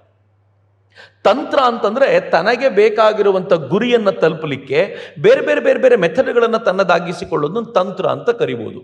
ಯಾರು ಕಟ್ಟರ್ಪಂಥಿಗಳಿದ್ದಾರೋ, ಸಂಪ್ರದಾಯವಾದಿಗಳಿದ್ದಾರೋ ಅವರು ತಂತ್ರವನ್ನು ಒಪ್ಪಿಕೊಳ್ಳಲ್ಲ. ಆದರೆ ಮಹಾಯಾನಕ್ಕೇನಾಯಿತು? ತಂತ್ರ ಬೇಕಾಯಿತು. ತಾನು ತಂತ್ರದಲ್ಲಿ ಮಗ್ನವಾದಾಗ ಇಡೀ ಮಹಾಯಾನ ಪಂಥ ಬುದ್ಧನ ಕರುಣೆಯ ಸ್ವಭಾವವನ್ನು ಬಿಟ್ಟು ತನ್ನ ಮೋಕ್ಷಕ್ಕೆ ಏನು ಬೇಕೋ ಅಷ್ಟು ಮಾಡಬೇಕು ಎನ್ನುವಂಥ ಒಂದು ವ್ಯವಸ್ಥೆಗೆ ಬಂದು ನಿಂತುಬಿಡ್ತು. ಈ ತಂತ್ರ ಸಾಧನೆ ಅನೇಕರಿಗೆ ಇಷ್ಟ ಆಗ್ಲಿಕ್ಕೆ ಶುರುವಾಗಿ ಮಹಾಯಾನ ಪಂಥ ಪಾಪ್ಯುಲರ್ ಆಗ್ಲಿಕ್ಕೆ ಶುರುವಾಯಿತು. ಪಾಪ್ಯುಲರ್ ಆಗೋವರೆಗೂ ಟೆನ್ಷನ್ ಇಲ್ಲ. ಪಾಪ್ಯುಲರ್ ಆದಮೇಲೆ ಏನಾಗುತ್ತೆ ಗೊತ್ತಾ? ಜನ ಏನು ಎಕ್ಸ್ಪೆಕ್ಟ್ ಮಾಡ್ತಾರೋ ಅದನ್ನು ಮಾಡಬೇಕಾದ ಅನಿವಾರ್ಯತೆ ಕ್ರಿಯೇಟ್ ಆಗುತ್ತೆ. ನಿಮ್ಮ ಪಾಡಿಗೆ ನೀವು ಯೂಟ್ಯೂಬ್ನಲ್ಲಿ ವಿಡಿಯೋ ಮಾಡ್ಕೊಂಡು ಹೋಗ್ತಿದ್ರೆ ಏನೂ ಪ್ರಾಬ್ಲಮ್ ಇಲ್ಲ. ವಿಡಿಯೋ ನೋಡೋರ ಸಂಖ್ಯೆ ಜಾಸ್ತಿ ಆದಾಗ ಅವ್ರು ಕಮೆಂಟ್ ಹಾಕ್ತಾರೆ, ಇಂಥದ್ದೊಂದು ವಿಡಿಯೋ ಮಾಡಿ ಅಂತ. ನಿಮ್ಗೆ ಅನಿವಾರ್ಯ ಆಗುತ್ತೆ ಆ ವಿಡಿಯೋ ಮಾಡೋದು. ನೋಡೋವರೆಗೂ ಪ್ರಾಬ್ಲಮ್ಮೇ ಇಲ್ಲ. ಅಂದರೆ ಜನ ಯಾವಾಗ ಎಕ್ಸೆಪ್ಟ್ ಮಾಡ್ಲಿಕ್ಕೆ ಶುರು ಮಾಡ್ತಾರೋ ಜನಕ್ಕೆ ತಕ್ಕಂತೆ ಬದುಕಬೇಕಾದ ಸ್ಥಿತಿ ಇದೆಯಲ್ಲ, ಹಾಗಂತ ಒಂದು ಚರ್ಚೆ ಹೇಳುತ್ತೆ ಮಹಾಯಾನ ಆನಂತರ ನಿಧಾನವಾಗಿ ಎಲ್ಲವನ್ನೂ ತನ್ನೊಳಗೆ ಇಂಬೈಬ್ ಮಾಡ್ಕೊಳ್ತಾ ಹೋದಂತೆ ಅದರ ಮೂಲ ಸತ್ವ ನಾಶವಾಗ್ತಾ ಹೋಯಿತು. ನಿಧಾನವಾಗಿ ಕಂಟ್ಯಾಮಿನೇಷನ್ ಅದರ ಒಳಗೆ ಬಂತು. ಹೀಗಾಗಿ ಬ್ರಾಹ್ಮಣ ಧರ್ಮಕ್ಕೆ, ವೈದಿಕ ಧರ್ಮಕ್ಕೆ ಪ್ರತಿಸ್ಪರ್ಧಿಯಾಗಿ ನಿಲ್ಲುವ ಸಾಮರ್ಥ್ಯವನ್ನು ಅದು ಕಳ್ಕೊಳ್ತು. ನೋಡ್ತಾ ನೋಡ್ತಾ ಬೌದ್ಧ ಮತೀಯರು ನಿಧಾನವಾಗಿ ಬ್ರಾಹ್ಮಣ ಧರ್ಮದೊಳಗೆ, ಸನಾತನ ಧರ್ಮದೊಳಗೆ ಸೇರ್ಕೊಂಡಿದ್ದು ಗೊತ್ತಾಗದಂತೆ ಸೇರ್ಕೊಂಡ್ರು. ಇವತ್ತಿಗೂ ನೀವು ಅನೇಕ ಬೌದ್ಧ ಪಂಥಗಳನ್ನು ನೋಡಿದರೆ ಬುದ್ಧ ಹೇಳಿದ್ದೇನು, ಇವ್ರು ಏನು ಮಾಡ್ತಿದ್ದಾರೆ ಅಂತ ಅನ್ನಿಸುವಷ್ಟರ ಮಟ್ಟಿಗೆ ಅದು ಮೂಲ ಚಿಂತನೆಯಿಂದ ದೂರ ಬಂದಿದೆ ಅಂತ ಅನ್ನಿಸ್ಬಿಡುತ್ತೆ. ಆ ಪರಿ ಅದು ಬದಲಾಗಿರೋದು ಕಾಣುತ್ತೆ. ಆದರೆ ಆ ಕಾಲಘಟ್ಟದಲ್ಲಿ ಯಾವಾಗ ಇವರಿಬ್ಬರಿಗೂ ಟೈಟ್ ಫೈಟ್ ನಡೀತಿತ್ತೋ ಅವ್ರು ಮುಂದೆ ನಿಂತ್ಕೊಳ್ಳಿಕ್ಕಾಗದ ತಕ್ಷಣ ಕುಸಿದು ಈ ಕಡೆ ಬಂದರು. ಯಾರ್ಯಾರು ಉಳ್ಕೊಂಡಿದ್ರೋ ಅವರು ಮುಸಲರ ಆಕ್ರಮಣದ ಸಂದರ್ಭದಲ್ಲಿ ಕನ್ವರ್ಟ್ ಆದರು ಅಥವಾ ದೇಶ ಬಿಟ್ಟು ಓಡೋಗುವಂಥ ಸ್ಥಿತಿಗೆ ಬಂತು. ಅದಕ್ಕೆ ಬಾಬಾ ಸಾಹೇಬ್ ಅಂಬೇಡ್ಕರ್ ಏನು ಹೇಳ್ತಾರೆ ಅಂತಂದರೆ, ಮುಸಲ್ಮಾನರು ಬರೀ ವಿಹಾರಗಳನ್ನು ಮತ್ತು ಸ್ತೂಪಗಳನ್ನು ನಾಶ ಮಾಡಲಿಲ್ಲ, ಯಾವ ಪರಿ ನಾಶದ ಪರ್ವ ಅವ್ರದ್ದು ನಡೆದಿತ್ತು ಅಂತಂದರೆ ಬಾಬಾ ಸಾಹೇಬರ ಮಾತು. ಇವತ್ತು ಯಾರ್ಯಾರು ಜೈ ಭೀಮ್ ಮತ್ತು ಜೈ ಮೀಮ್ ಅಂತ ಹೇಳ್ತಾರೋ ಅವ್ರು ಕೇಳಬೇಕಾಗಿರುವಂಥ ಮಾತು. ಜೈ ಭೀಮ್ ಅನ್ನುವಾಗ ಅವರು ತಮ್ಮನ್ನು ತಾವು ಬುದ್ಧ ಧರ್ಮೀಯರು ಅಂತ ಕರ್ಕೊಳ್ತಿರ್ತಾರೆ. ಜೈ ಮೀಮ್ ಅನ್ನುವಾಗ ಮುಸಲ್ಮಾನರು ನಾವು ಜೊತೆಯಲ್ಲಿ ಹೋಗ್ತೀವಿ ಅಂತ ತಿಳ್ಕೊಳ್ತಿರ್ತಾರೆ. ಬಾಬಾ ಸಾಹೇಬ್ರು ಹೇಳ್ತಾರೆ, ಮುಸಲ್ಮಾನರು ಇಷ್ಟಕ್ಕೆ ನಿಲ್ಲಲಿಲ್ಲ. ಬೌದ್ಧ ವಿಶ್ವವಿದ್ಯಾಲಯಗಳಾದ ನಲಂದ, ವಿಕ್ರಮಶಿಲಾ, ಓದಂತಪುರಿ, ಜಗದ್ದಲಗಳನ್ನು ನಾಶ ಮಾಡಿದರು. ದೇಶದೆಲ್ಲೆಡೆ ವಿಹಾರಗಳನ್ನು ನಾಶ ಮಾಡಿದ್ರು. ಬೌದ್ಧ ಸನ್ಯಾಸಿಗಳು ನೇಪಾಳ, ಟಿಬೆಟ್ಗೆ ಓಡಿದರು, ನಿರ್ದಯವಾಗಿ ಸಂಹರಿಸಲ್ಪಟ್ಟರು ಅಂತ ಬಾಬಾ ಸಾಹೇಬ್ರು ಹೇಳ್ತಾರೆ. ನಿರ್ದಯವಾಗಿ ಸಂಹರಿಸಲ್ಪಟ್ಟರು. ಬಾಬಾ ಸಾಹೇಬರು ತಮ್ಮ ಕೃತಿಯಲ್ಲಿ ಮುಂದುವರೆದು ವಿನ್ಸೆಂಟ್ ಸ್ಮಿತ್ ಅನ್ನು ಕೋಟ್ ಮಾಡ್ತಾರೆ. ವಿನ್ಸೆಂಟ್ ಸ್ಮಿತ್ ಬರೆದಿರುವಂಥ ಪುಸ್ತಕದಲ್ಲಿ ಅವನು 1192ರಲ್ಲಿ ಬಿಹಾರದ ಮೇಲೆ ಇವ್ರು ಮಾಡಿರುವಂಥ ದಾಳಿ. ಬಿಹಾರ ಬೌದ್ಧರ ಕೇಂದ್ರವಾಗಿತ್ತು. ಬಿಹಾರ ಪದ ಬಂದಿದ್ದು ಹೆಂಗೆ ಅಂದರೆ, ವಿಹಾರ ಅನ್ನೋ ಪದದ ಅಪಭ್ರಂಶ.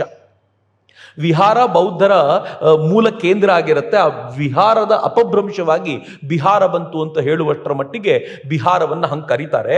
ಅಂತ ಬಿಹಾರದ ಮೇಲೆ ಮುಸಲ್ಮಾನರು ದಾಳಿ ಮಾಡಿದಾಗ ಏನಾಯಿತು ಅಂತ ಕೇಳಿದರೆ, ಮತ್ತೆ ಮತ್ತೆ ಕೊಳ್ಳೆ ಹೊಡೆಯುವ ದಾಳಿ ಮಾಡಿ ಮುಸಲ್ಮಾನ ಸೇನಾಪತಿ ತನ್ನ ಹೆಸರು ಕೇಳಿದರೆ ಭಯ ಉಂಟಾಗುವಂತೆ ಮಾಡಿದ್ದ 200 ಅಶ್ವಾರೋಹಿಗಳು ಗುಪ್ತ ಮಾರ್ಗದಿಂದ ಬಂದು ಕೋಟೆ ವಶಪಡಿಸಿಕೊಂಡರು. ಅಪಾರ ಸಂಪತ್ತು ಲೂಟಿ ಮಾಡಿ ಬೋಳಿಸಿದ ತಲೆಯ ಸನ್ಯಾಸಿಗಳ ಕಗ್ಗೊಲೆ ಮಾಡಿದ್ರು. ಬೋಳಿಸಿದ ತಲೆಯ ಸನ್ಯಾಸಿಗಳು ಅಂತಂದ್ರೆ ಬೌದ್ಧ ಭಿಕ್ಷುಗಳು. ಬೋಳಿಸಿದ ತಲೆಯ ಸನ್ಯಾಸಿಗಳ ಕಗ್ಗೊಲೆ ಮಾಡಿದ್ರು. ಹೇಗೆ ಕಗ್ಗೊಲೆ ಮಾಡಿದ್ರು ಅವ್ರದ್ದು ಅಂತಂದ್ರೆ, ವಿಹಾರದ ಪುಸ್ತಕಾಲಯದಲ್ಲಿರುವಂಥ ಯಾವುದೋ ಪುಸ್ತಕವನ್ನು ತೆಗೆದುಕೊಂಡು ಇದರಲ್ಲಿ ಏನು ಬರೆದಿದೆ ಓದಯ್ಯ ಅಂತ ಹೇಳಿದರೆ ಓದಲಿಕ್ಕೆ ಒಬ್ಬ ಉಳಿದಿರಲಿಲ್ಲಂತ ವಿನ್ಸೆಂಟ್ ಸ್ಮಿತ್ ಉಲ್ಲೇಖ ಮಾಡ್ತಾರೆ. ಈ ಪರಿಯ ಅತ್ಯಾಚಾರ, ಈ ಪರಿಯ ಕಗ್ಗೊಲೆ ಅವ್ರ ಮೇಲೆ ನಡೀತು ಅಂತ. ಇದನ್ನೇನಾದರೂ ನಾನು ಸ್ವಲ್ಪ ಬದಲಾಯಿಸಿ ಓದಿದರೆ, ಸ್ವಲ್ಪ ಸೂಕ್ಷ್ಮವಾಗಿ ಕೇಳಿಸ್ಕೊಳ್ಳಿ. ಮತ್ತೆ ಮತ್ತೆ ದಾಳಿ ಮಾಡಿ ಆಕೆ ತನ್ನ ಹೆಸರು ಕೇಳಿದರೆ ಭಯ ಉಂಟಾಗುವಂತೆ ಮಾಡಿದ್ದಳು. ಅಂತೇನಾದರೂ ಹೇಳಿದರೆ ಅದು ನಮ್ಮ ಪಶ್ಚಿಮ ಬಂಗಾಳದ ಇವತ್ತಿನ ಕ್ವೀನ್ ನೆನಪಾಗ್ಬಿಡ್ತಾರೆ ಸಡನ್ನಾಗಿ. ಯಾವ ಪರಿ ಭಯ ಹುಟ್ಟಿಸೋದು ಅಂತಂದ್ರೆ, ಈ ಭಯ ಹುಟ್ಟಿಸುವ ಪ್ರಕ್ರಿಯೆ ಇದೆಯಲ್ಲ, ಆಳುವ ಪ್ರತಿಯೊಬ್ಬರೂ ಕೂಡ ಈ ಥರ ಭಯ ಹುಟ್ಟಿಸ್ಬೇಕು ಅಂತ ಪ್ರಯತ್ನ ಮಾಡ್ತಾರೆ. ಅಂದರೆ ದುಷ್ಟರಾಗಿ ಆಳಬೇಕು ಅಂತ ಅಂದ್ಕೊಂಡು ಅವ್ರು ಹೆದರಿಸಿ ಅವರನ್ನು ತಮ್ಮ ಅಡಿಯಲ್ಲಿ ಇಟ್ಕೊಳ್ಬೇಕು ಅನ್ನುವಂಥ ಪ್ರಯತ್ನವನ್ನು ಮಾಡ್ತಾ ಇರ್ತಾರೆ. ಆದರೆ ಅಂಬೇಡ್ಕರ್ರು ಈ ಹಂತದಲ್ಲಿ ಒಂದು ಹೊಸ ದೃಷ್ಟಿಕೋನವನ್ನು ಕೊಡ್ತಾರೆ. ನಂಗೆ ಗೊತ್ತಿಲ್ಲ ನಾವು ಯಾರಾದರೂ ಈ ಥರದೊಂದು ಯೋಚನೆ ಮಾಡಿದ್ವೋ ಇಲ್ವೋ ಅಂತ. ಅಂಬೇಡ್ಕರ್ ಹೇಳ್ತಾರೆ, ಧರ್ಮ ಯಾವತ್ತಿದ್ರೂ ಪ್ರಚಾರದ ಧರ್ಮ ಆಗಿರಬೇಕು. ಅಂದರೆ ಧರ್ಮ ಆಚರಣೆ ಮಾಡಬೇಕು, ಆಚರಣೆ ಮಾಡಿದ್ದನ್ನ ಪ್ರಚಾರ ಮಾಡುವ ಅವಕಾಶವೂ ಇರಬೇಕು. ಯಾವ ಧರ್ಮ ಪ್ರಚಾರ ಮಾಡೋದಿಲ್ವೋ ಆ ಧರ್ಮ ನಾಶವಾಗುತ್ತೆ ಅಂತಾರೆ. ತನ್ನಂತಾನು ಪ್ರಚಾರ ಮಾಡ್ಕೊಳ್ಳಿಕ್ಕೆ ಅಲ್ಲಿ ವ್ಯವಸ್ಥೆ ಇರಬೇಕು ಅಂತ. ಈ ನಿಟ್ಟಿನಲ್ಲಿ ಅವರು ಹೇಳ್ತಾರೆ, ಪುರೋಹಿತ ವರ್ಗ, ಬ್ರಾಕೆಟಲ್ಲಿ ಬರೀತಾರೆ, ಏನು ಬರೀತಾರೆ ಅಂತಂದ್ರೆ, ಹೇಳಕ್ ನನಗೆ ಅಸಹ್ಯ ಅನ್ನಿಸ್ತಾ ಇದೆ ಆದರೂ ಹೇಳ್ತೀನಿ ಅಂತ ಅವ್ರು ಬರೀತಾರೆ ಅದರಲ್ಲಿ. ಈ ನಿಟ್ಟಿನಲ್ಲಿ ಪುರೋಹಿತ ವರ್ಗ ಧರ್ಮದ ಉಳಿವಿಗೆ ಅವಶ್ಯಕವಾಗಿದೆ. ಯಾಕೆ ಅವಶ್ಯಕವಾಗಿದೆ ಅಂತಂದ್ರೆ, ಅದರ ಪ್ರಚಾರದಿಂದಲೇ ಧರ್ಮ ರಕ್ಷಿಸಲ್ಪಡುತ್ತದೆ. ಇಸ್ಲಾಂ ಖಡ್ಗ ಈ ಪುರೋಹಿತ ವರ್ಗವನ್ನೇ ಬಡಿಯಿತು, ನಾಶ ಮಾಡಿತು. ಯಾವಾಗ ಬೌದ್ಧ ಧರ್ಮದ ಪುರೋಹಿತ ವರ್ಗ ನಾಶವಾಗಿ ಹೋಯಿತೋ, ಆ ಬೌದ್ಧ ಧರ್ಮ ಭಾರತವನ್ನು ಬಿಟ್ಟು ಓಡಿ ಹೋಯಿತು. ಅದರ ಜ್ವಾಲೆಯನ್ನು ಇಲ್ಲಿ ಉರಿಸುವವರು ಯಾರೂ ಬದುಕಿರಲಿಲ್ಲ. ಹೀಗಾಗಿ ಬೌದ್ಧ ಧರ್ಮ ಭಾರತದಲ್ಲಿ ಹೇಳ ಹೆಸರಿಲ್ಲದಂತಾಯಿತು ಅಂತ ಬಾಬಾ ಸಾಹೇಬರು ಹೇಳ್ತಾರೆ. ಬೌದ್ಧ ಧರ್ಮದ ಪುರೋಹಿತ ವರ್ಗ ಯಾವುದು, ಬ್ರಾಹ್ಮಣ ಧರ್ಮದ ಪುರೋಹಿತ ವರ್ಗ ಯಾವುದು ಅನ್ನೋದನ್ನು ಚರ್ಚೆ ಮಾಡೋಣ. ಬಟ್ ಇಷ್ಟಂತೂ ಸತ್ಯ, ಅವ್ರು ಹೇಳೋ ವಿಚಾರಗಳ ಆಧಾರದ ಮೇಲೆ ಅವರು ಯಾರು ಪ್ರಚಾರ ಮಾಡಬೇಕಿತ್ತೋ, ಯಾರು ಈ ಧರ್ಮವನ್ನು ಆಚರಿಸಿ ಅದನ್ನು ಸಮಾಜಕ್ಕೆ ಮುಟ್ಟಿಸ್ಬೇಕಿತ್ತೋ ಅವರನ್ನೇ ನಾಶ ಮಾಡಿದ್ದರಿಂದ ಬೌದ್ಧ ಧರ್ಮ ಇಲ್ಲಿ ಉಳ್ಕೊಳ್ಳಿಕ್ಕೆ ಸಾಧ್ಯವಾಗಲಿಲ್ಲ ಅಂತ. ಆದರೆ ನನಗೆ ಅನೇಕ ಬಾರಿ ಅನ್ಸುತ್ತೆ, ಎರಡು ಕಾರಣ ಇದೆ. ನಾನು ಒಂದು ಕಾರಣವನ್ನು ಆಮೇಲೆ ಚರ್ಚೆ ಮಾಡ್ತೀನಿ. ಬಟ್ ಒಂದು ಬೇಸಿಕ್ ಕಾರಣ, ಬೌದ್ಧ ಧರ್ಮೀಯರು ಹೋರಾಟಕ್ಕೆ ಬೇಕಾಗಿರುವಂಥ ಶಕ್ತಿಯನ್ನು ಯಾವತ್ತೂ ಸಂಗ್ರಹಿಸಲಿಲ್ಲ. ಹೀಗಾಗಿ ಗುರುಮೂರ್ತಿಗಳು ಯಾವಾಗಲೂ ಹೇಳೋರು, we don't want Buddha, we want Krishna ನಾವು ಅಂತ. ನಮಗೆ ಗಾಂಡೀವವನ್ನು ಎತ್ತು ಯುದ್ಧ ಮಾಡೋ ಸಮಯ ಬಂದಿದೆ ಅನ್ನೋಂಥ ಕೃಷ್ಣ ಬೇಕಾಗಿದೆ, ಸದ್ಯಕ್ಕೆ ನಮ್ಗೆ ಬುದ್ಧ ಬೇಕಾಗಿಲ್ಲ ಈಗ ಅಂತ. ಯಾಕೆಂದರೆ ಬುದ್ಧ ಶಾಂತಿಯನ್ನು ಹೇಳಿದ ಅನ್ನೋದನ್ನು ನಾವು ನಂಬಿದ್ದೀವಿ. ನಿಮಗೊಂದು ಆಶ್ಚರ್ಯದ ಸಂಗತಿ ನಾನು ಉಲ್ಲೇಖ ಮಾಡ್ತೀನಿ. ಬಾಬಾ ಸಾಹೇಬರು ಇದನ್ನು ಕೋಟ್ ಮಾಡ್ತಾರೆ, ಅನೇಕರು ಕೋಟ್ ಮಾಡ್ತಾರೆ. ಬುದ್ಧನ ಬೋಧನೆಯನ್ನು ನಾವು ಸರಿಯಾಗಿ ಜೀರ್ಣಿಸ್ಕೊಳ್ಳಿಕ್ಕೆ ಸೋತೋಗಿದ್ದೀವಿ ಅಂತ ಅನ್ಸುತ್ತೆ. ಅಹಿಂಸಾ ಪರಮೋ ಧರ್ಮ ಅನ್ನೋ ವಾಕ್ಯವನ್ನ ಬುದ್ಧನೇ ಹೇಳ್ಬಿಟ್ಟ ಅನ್ನುವಷ್ಟರ ಮಟ್ಟಿಗೆ ನಾವು ಅದನ್ನು ಬುದ್ಧನಿಗೆ ಸಮೀಕರಿಸಿದ್ದೀವಿ. ಆದರೆ ವಾಸ್ತವವಾಗಿ ಬುದ್ಧ ಇದನ್ನು ಹೀಗೆ ಬೋಧಿಸಿದ್ನ ಒಂದು ಡಿಸ್ಕಷನ್ ಇದೆ. ವೈಶಾಲಿಯ ಸೇನಾಪತಿ, ವೈಶಾಲಿ ಅನ್ನುವಂಥ ರಾಜ್ಯದ ಆ ಗಣರಾಜ್ಯದ ಸೇನಾಪತಿ ಬುದ್ಧನ ಬಳಿಗೆ ಬರ್ತಾನೆ. ಬುದ್ಧ ಕೂಡ ಅದಕ್ಕೆ ಸೇರಿದವನಾಗಿದ್ದರಿಂದ ಬುದ್ಧ ಬಹಳ ಪ್ರೀತಿಯಿಂದ ಅವನನ್ನು ಮಾತಾಡಿಸ್ತಾನೆ. ಆ ಸೇನಾಪತಿ ಬುದ್ಧನ ಜೊತೆ ಮಾತಾಡ್ತಾ ಒಂದು ಪ್ರಶ್ನೆ ಕೇಳ್ತಾನೆ. ಬುದ್ಧನ ಉತ್ತರ ಏನಿರ್ಬೋದು ಅಂತ ಊಹಿಸಿ, ಅಹಿಂಸೆ ಅನ್ನೋ ಮಾತ್ರಕ್ಕೆ ಅಪರಾಧಿಯಾದವನಿಗೆ ಶಿಕ್ಷೆನೇ ಕೊಡಬಾರ್ದ? ಮೊದಲನೇ ಪ್ರಶ್ನೆ. ಎರಡನೇದು ಕೇಳ್ತಾನೆ, ಮಡದಿ ಮಕ್ಕಳು ಆಸ್ತಿ ಪಾಸ್ತಿ ರಕ್ಷಣೆಗೂ ಯುದ್ಧ ಮಾಡಬಾರ್ದ? ಮೂರನೇ ಪ್ರಶ್ನೆ, ಅಪರಾಧಿಗಳ ಕೈಲಿ ನಾವೇ ಹಿಂಸೆ ಅನುಭವಿಸ್ಬೇಕಾ? ಅವನ ಅಪರಾಧಿ ಅಂತ ಗೊತ್ತಿರುತ್ತೆ ನನಗೆ, ಅವನಿಗೆ ಶಿಕ್ಷೆ ಕೊಡಬಾರ್ದು, ಯಾಕೆಂದ್ರೆ ಅಹಿಂಸೆ ಆಚರಣೆ ಮಾಡಬೇಕು. ಅವನು ಬಂದು ನಮ್ಗೆ ಹಿಂಸೆ ಮಾಡ್ತಿರ್ತಾನೆ, ಅದನ್ನು ನಾವು ಅನುಭವಿಸ್ಬೇಕಾ? ನಾಲ್ಕನೇದು, ಸತ್ಯ ನ್ಯಾಯ ಇವುಗಳ ಹಿನ್ನೆಲೆಯಲ್ಲಿ ಬುದ್ಧ ಎಲ್ಲ ಯುದ್ಧವನ್ನು ವಿರೋಧಿಸ್ತಾನ ಅಂತ ಪ್ರಶ್ನೆ ಕೇಳ್ದ. ಬುದ್ಧ ಶಾಂತವಾಗಿ ಉತ್ತರಿಸ್ತಾನೆ, ಬಹಳ ಚೆನ್ನಾಗಿ ಉತ್ತರಿಸ್ತಾನೆ. ಬುದ್ಧ ಹೇಳ್ತಾನೆ, ನನ್ನ ಉಪದೇಶವನ್ನ, ನನ್ನ ಬೋಧನೆಯನ್ನ ನೀನು ತಪ್ಪಾಗಿ ಸ್ವೀಕರಿಸಿದ್ದೀಯ. ಅಪರಾಧಿಯನ್ನು ಶಿಕ್ಷಿಸಲೇಬೇಕು ಮತ್ತು ನಿರಪರಾಧಿಯನ್ನು ಮುಕ್ತಗೊಳಿಸಬೇಕು, ಅದು ನಿನ್ನ ಜವಾಬ್ದಾರಿ. ಮೊದಲನೇದು, ಶಿಕ್ಷೆ ತಪ್ಪಲ್ಲ. ಅಫ್ಜಲ್ ಗುರುಗೆ ಯಾರಾದರೂ ಇವನಿಗೆ ನೀವು ಶಿಕ್ಷೆಯಿಂದ ಪಾರು ಮಾಡಿ, ಇವನು ಎಷ್ಟೇ ತಪ್ಪು ಮಾಡಿದ್ರು ನಾವು ಬಿಟ್ಬಿಡೋಣ, ಇದು ಬುದ್ಧನ ನಾಡು ಅಂದರೆ ಬುದ್ಧನೇ ಕಪಾಳ ಕೊಡಿತಾನೆ. ಅವನು 100 ಜನರನ್ನು ಕೊಂದಿದ್ದಾನಪ್ಪ, ಅವನನ್ನು ಬಿಡುಗಡೆ ಮಾಡೋದು ನಿನ್ನ ಧರ್ಮ ಆಗೋದಿಲ್ಲ, ನನ್ನ ಬೋಧನೆಯನ್ನು ತಪ್ಪಾಗಿ ಸ್ವೀಕರಿಸಿದ್ದೀಯಾ ಅಂತ. ಎಷ್ಟು ಚೆನ್ನಾಗಿದೆ ನೋಡಿ. ಯಾರ್ಯಾರು ಬುದ್ಧನ ಹೆಸರು ಹೇಳ್ಕೊಂಡು ಅಫ್ಜಲ್ ಗುರುವಿಗೆ ನೀವು ಕ್ಷಮಾದಾನ ಮಾಡಬೇಕು ಅಂತ ಪತ್ರ ಬರೆದ್ರು, ಅವ್ರಿಗೆ ಯಾರಿಗೂ ಬುದ್ಧನ ಹೆಸರು ಹೇಳೋ ಯೋಗ್ಯತೆ ಇಲ್ಲ, ಅಥವಾ ನಮಗೆ ತಪ್ಪಾಗಿ ಹೇಳ್ಬಿಟ್ಟಿದ್ದಾರೆ ಬುದ್ಧ ಏನು ಅಂತ ತಪ್ಪಾಗಿ ಹೇಳಿದ್ದಾರೆ ಅಂತ ನನ್ಗನ್ಸತ್ತೆ. ಎರಡನೇದು, ಅಪರಾಧಿಯನ್ನು ಶಿಕ್ಷಿಸಬೇಕು, ನಿರಪರಾಧಿಯನ್ನು ಮುಕ್ತಗೊಳಿಸಬೇಕು. ಅವನಿಗೆ ಶಿಕ್ಷೆ ಸಿಗ್ತಾ ಇರೋದು ಅವನ ತಪ್ಪಿನಿಂದಾಗಿ. ಇದರಲ್ಲಿ ನ್ಯಾಯಾಧೀಶನ ದೋಷ ಏನೂ ಇಲ್ಲ, ಅವನು ಕಾನೂನು ಜಾರಿ ಮಾಡ್ತಾನಷ್ಟೇ. ಹಿಂಸಾಚರಣೆಯ ಕಾಲುಷ್ಯ ಅವನಿಗೆ ಬರೋದಿಲ್ಲ, ಕಲುಷತೆ ಅವನಿಗೆ ಬರೋದಿಲ್ಲ, ಹಿಂಸಾಚರಣೆ ಮಾಡಿದಂತೆ ಆಗೋದಿಲ್ಲ. ಹೀಗಾಗಿ ನ್ಯಾಯಾಧೀಶ ತನ್ನ ಪಾಲಿನ ರೋಲನ್ನು ಕರೆಕ್ಟಾಗಿ ನಿರ್ವಹಿಸಬೇಕು ಅಂತ ಬುದ್ಧ ಹೇಳ್ತಾನೆ ಅವನಿಗೆ. ಮುಂದಿನ ಚೆನ್ನಾಗಿದೆ. ಹಾಗೆಯೇ ನ್ಯಾಯ ರಕ್ಷಣೆಗಾಗಿ ಹೋರಾಡುವುದು ಹಿಂಸೆಯಲ್ಲ. ಬುದ್ಧನ ವಾಕ್ಯ ನಮ್ಗೆ ಯಾರೂ ಹೇಳಲೇ ಇಲ್ಲ. ಹಿಂಗೆ ನಾನು 5ನೇ ಕ್ಲಾಸಿಂದ ಓದ್ಕೊಂಡು ಬಂದಿದ್ದೀನಿ, ಬುದ್ಧ ಯುದ್ಧ ಮಾಡಬೇಡಿ ಅಂತಾನೆ ಹೇಳಿದ್ದ ಅಂತ. ನಂಗೆ ಕೆಲವೊಂದ್ಸಲ ಡೌಟ್ ಬರುತ್ತೆ, ಬುದ್ಧನ ಚಿಂತನೆ ಅವನ ಅನುಯಾಯಿಗಳಿಗೂ ಜೊತೆಲಿದ್ದವ್ರಿಗೂ ಸರಿಯಾಗಿ ಅರ್ಥ ಆಗಲಿಲ್ವೇನೋ, ಹೀಗಾಗಿ ಅಶೋಕನಿಗೆ ದಾರಿ ತಪ್ಪಿಸ್ಬಿಟ್ರು ಅಂತ ಅನ್ಸುತ್ತೆ ನನಗೆ. ಬುದ್ಧ ಹೇಳ್ತಾನೆ, ನ್ಯಾಯ ರಕ್ಷಣೆಗಾಗಿ ಹೋರಾಡುವುದು ಹಿಂಸೆಯಲ್ಲ. ಶಾಂತಿ ರಕ್ಷಣೆಯ ಎಲ್ಲ ಪ್ರಯತ್ನಗಳು ವಿಫಲವಾದಾಗ ಯುದ್ಧವನ್ನು ಪ್ರಾರಂಭಿಸಿದವ ಹಿಂಸೆಯನ್ನು ಹೊರಲೇಬೇಕಾಗುತ್ತದೆ. ಶಾಂತಿ ರಕ್ಷಣೆಗಾಗಿ ಎಲ್ಲ ಪ್ರಯತ್ನ ಮಾಡಿ ಇನ್ನಾಗದೇ ಇಲ್ಲ ಅಂದಾಗ ನೀನು ಮಾಡಲೇಬೇಕು ಅಂತ. ಈ ದೃಷ್ಟಿಯಿಂದ ಆಪರೇಷನ್ ಸಿಂಧೂರ್ ನಾವು ತಪ್ಪು ಮಾಡಲಿಲ್ಲ ಬುದ್ಧನ ದೃಷ್ಟಿಯಿಂದ. ಹಾಗಿದ್ರೆ ತಪ್ಪು ಮಾಡಿದ್ಯಾವುದು? ಯಾವಾಗ ಅವರು ಮುಂಬೈನ ಒಳಗೆ ಬಂದು ತಾಜನ ಮೇಲೆ ಅಟ್ಯಾಕ್ ಮಾಡಿದಾಗ್ಲೂ ಕೂಡ ಕೈ ಮುಚ್ಕೊಂಡು ಕೂತಿದ್ವಲ್ಲ, ಅದು ಬುದ್ಧನ ಸಂದೇಶಕ್ಕೆ ವಿರುದ್ಧವಾದ ನಡತೆ ನಮ್ದು. ನಾವು ಸರಿಯಾಗಿ ಮಾಡಲಿಲ್ಲ ಅವತ್ತು. ಬುದ್ಧ ಹೇಳ್ದ, ಅಪರಾಧಿಯನ್ನು ಶಿಕ್ಷಿಸೋದು ನಿನ್ನ ಜವಾಬ್ದಾರಿಯಾಗಿತ್ತು, ನೀನು ಶಿಕ್ಷಿಸಲಿಲ್ಲ, ತಪ್ಪು ಮಾಡಿದ್ಯಾ ಅಂತ.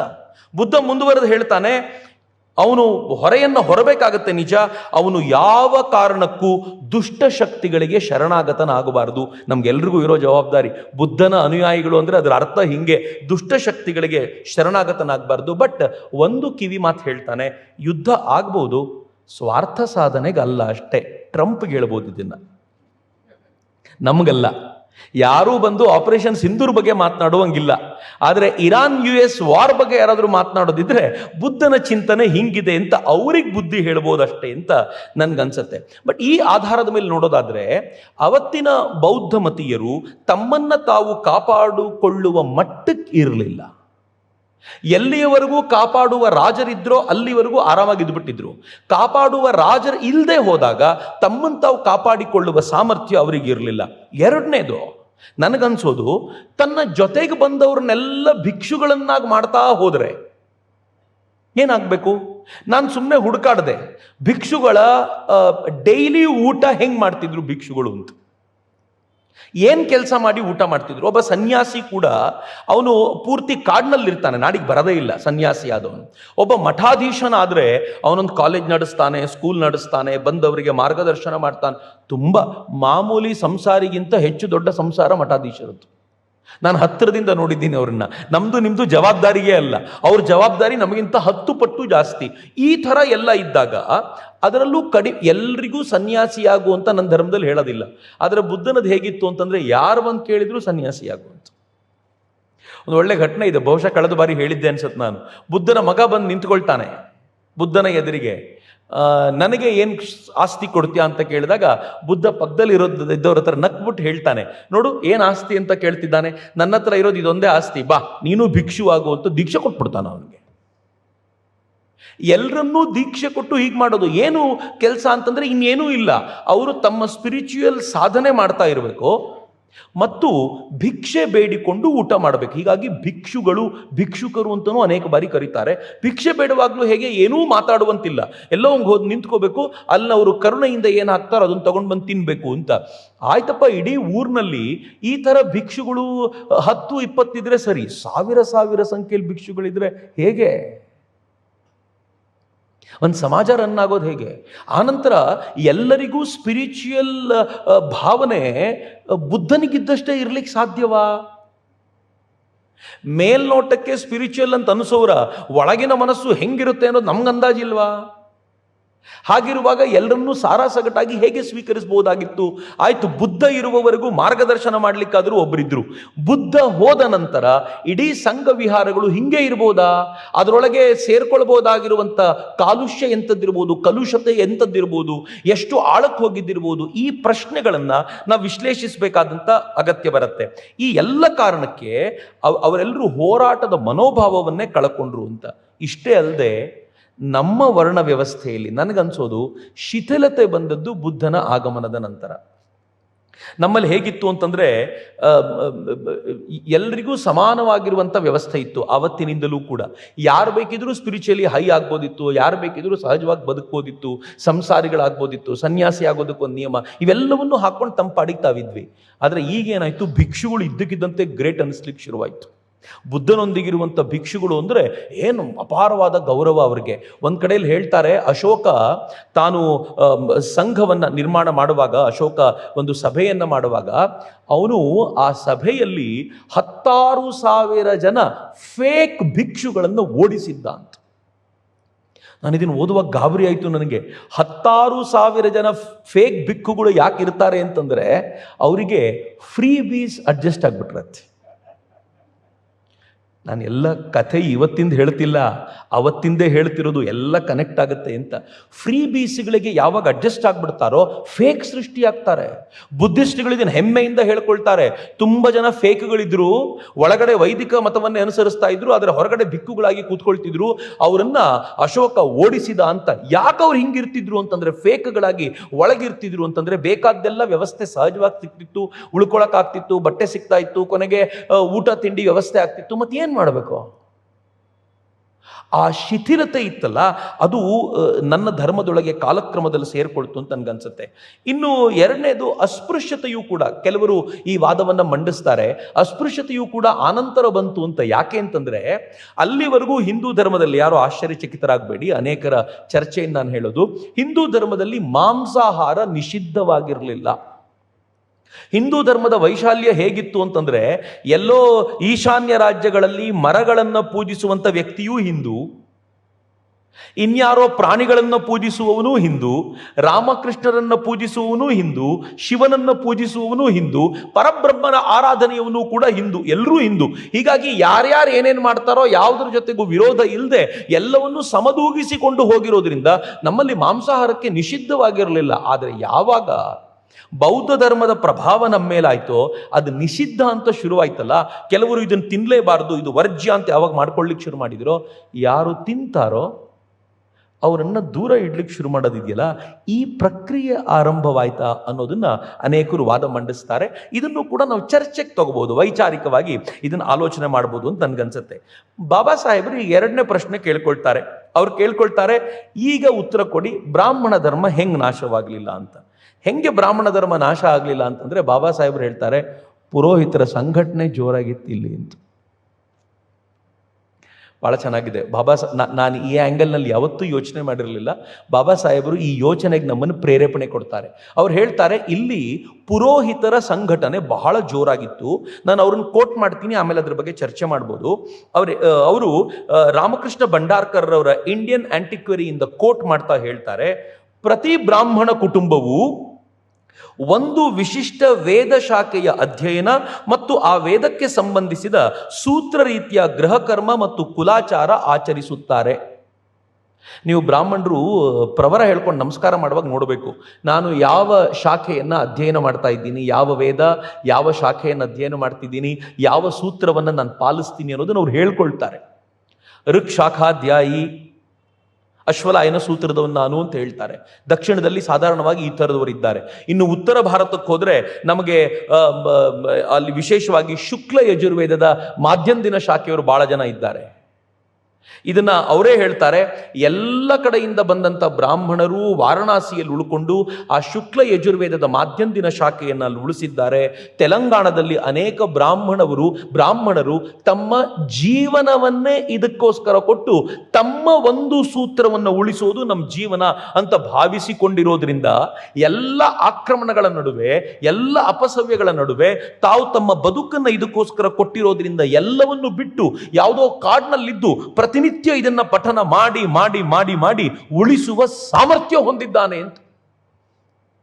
ಏನ್ ಚೆನ್ನಾಗಿದೆ ನೋಡಿ, ಈ ಥಾಟ್ ಪ್ರೊಸೆಸ್ ಬಹಳ ಅದ್ಭುತವಾಗಿರುವಂಥದ್ದು. ಇದಾದ ನಂತರ ನನಗೆ ಅವರು ಅದನ್ನು ಹೇಳುವಾಗ, ಅದನ್ನು ಓದ್ತಾ ಇರುವಾಗ ನನಗೆ ಅನ್ನಿಸ್ತು, ತೀರಾ ಇತ್ತೀಚೆಗೆ ಮಹೇಶ್ ದೇವವ್ರತ ರೇಖೆ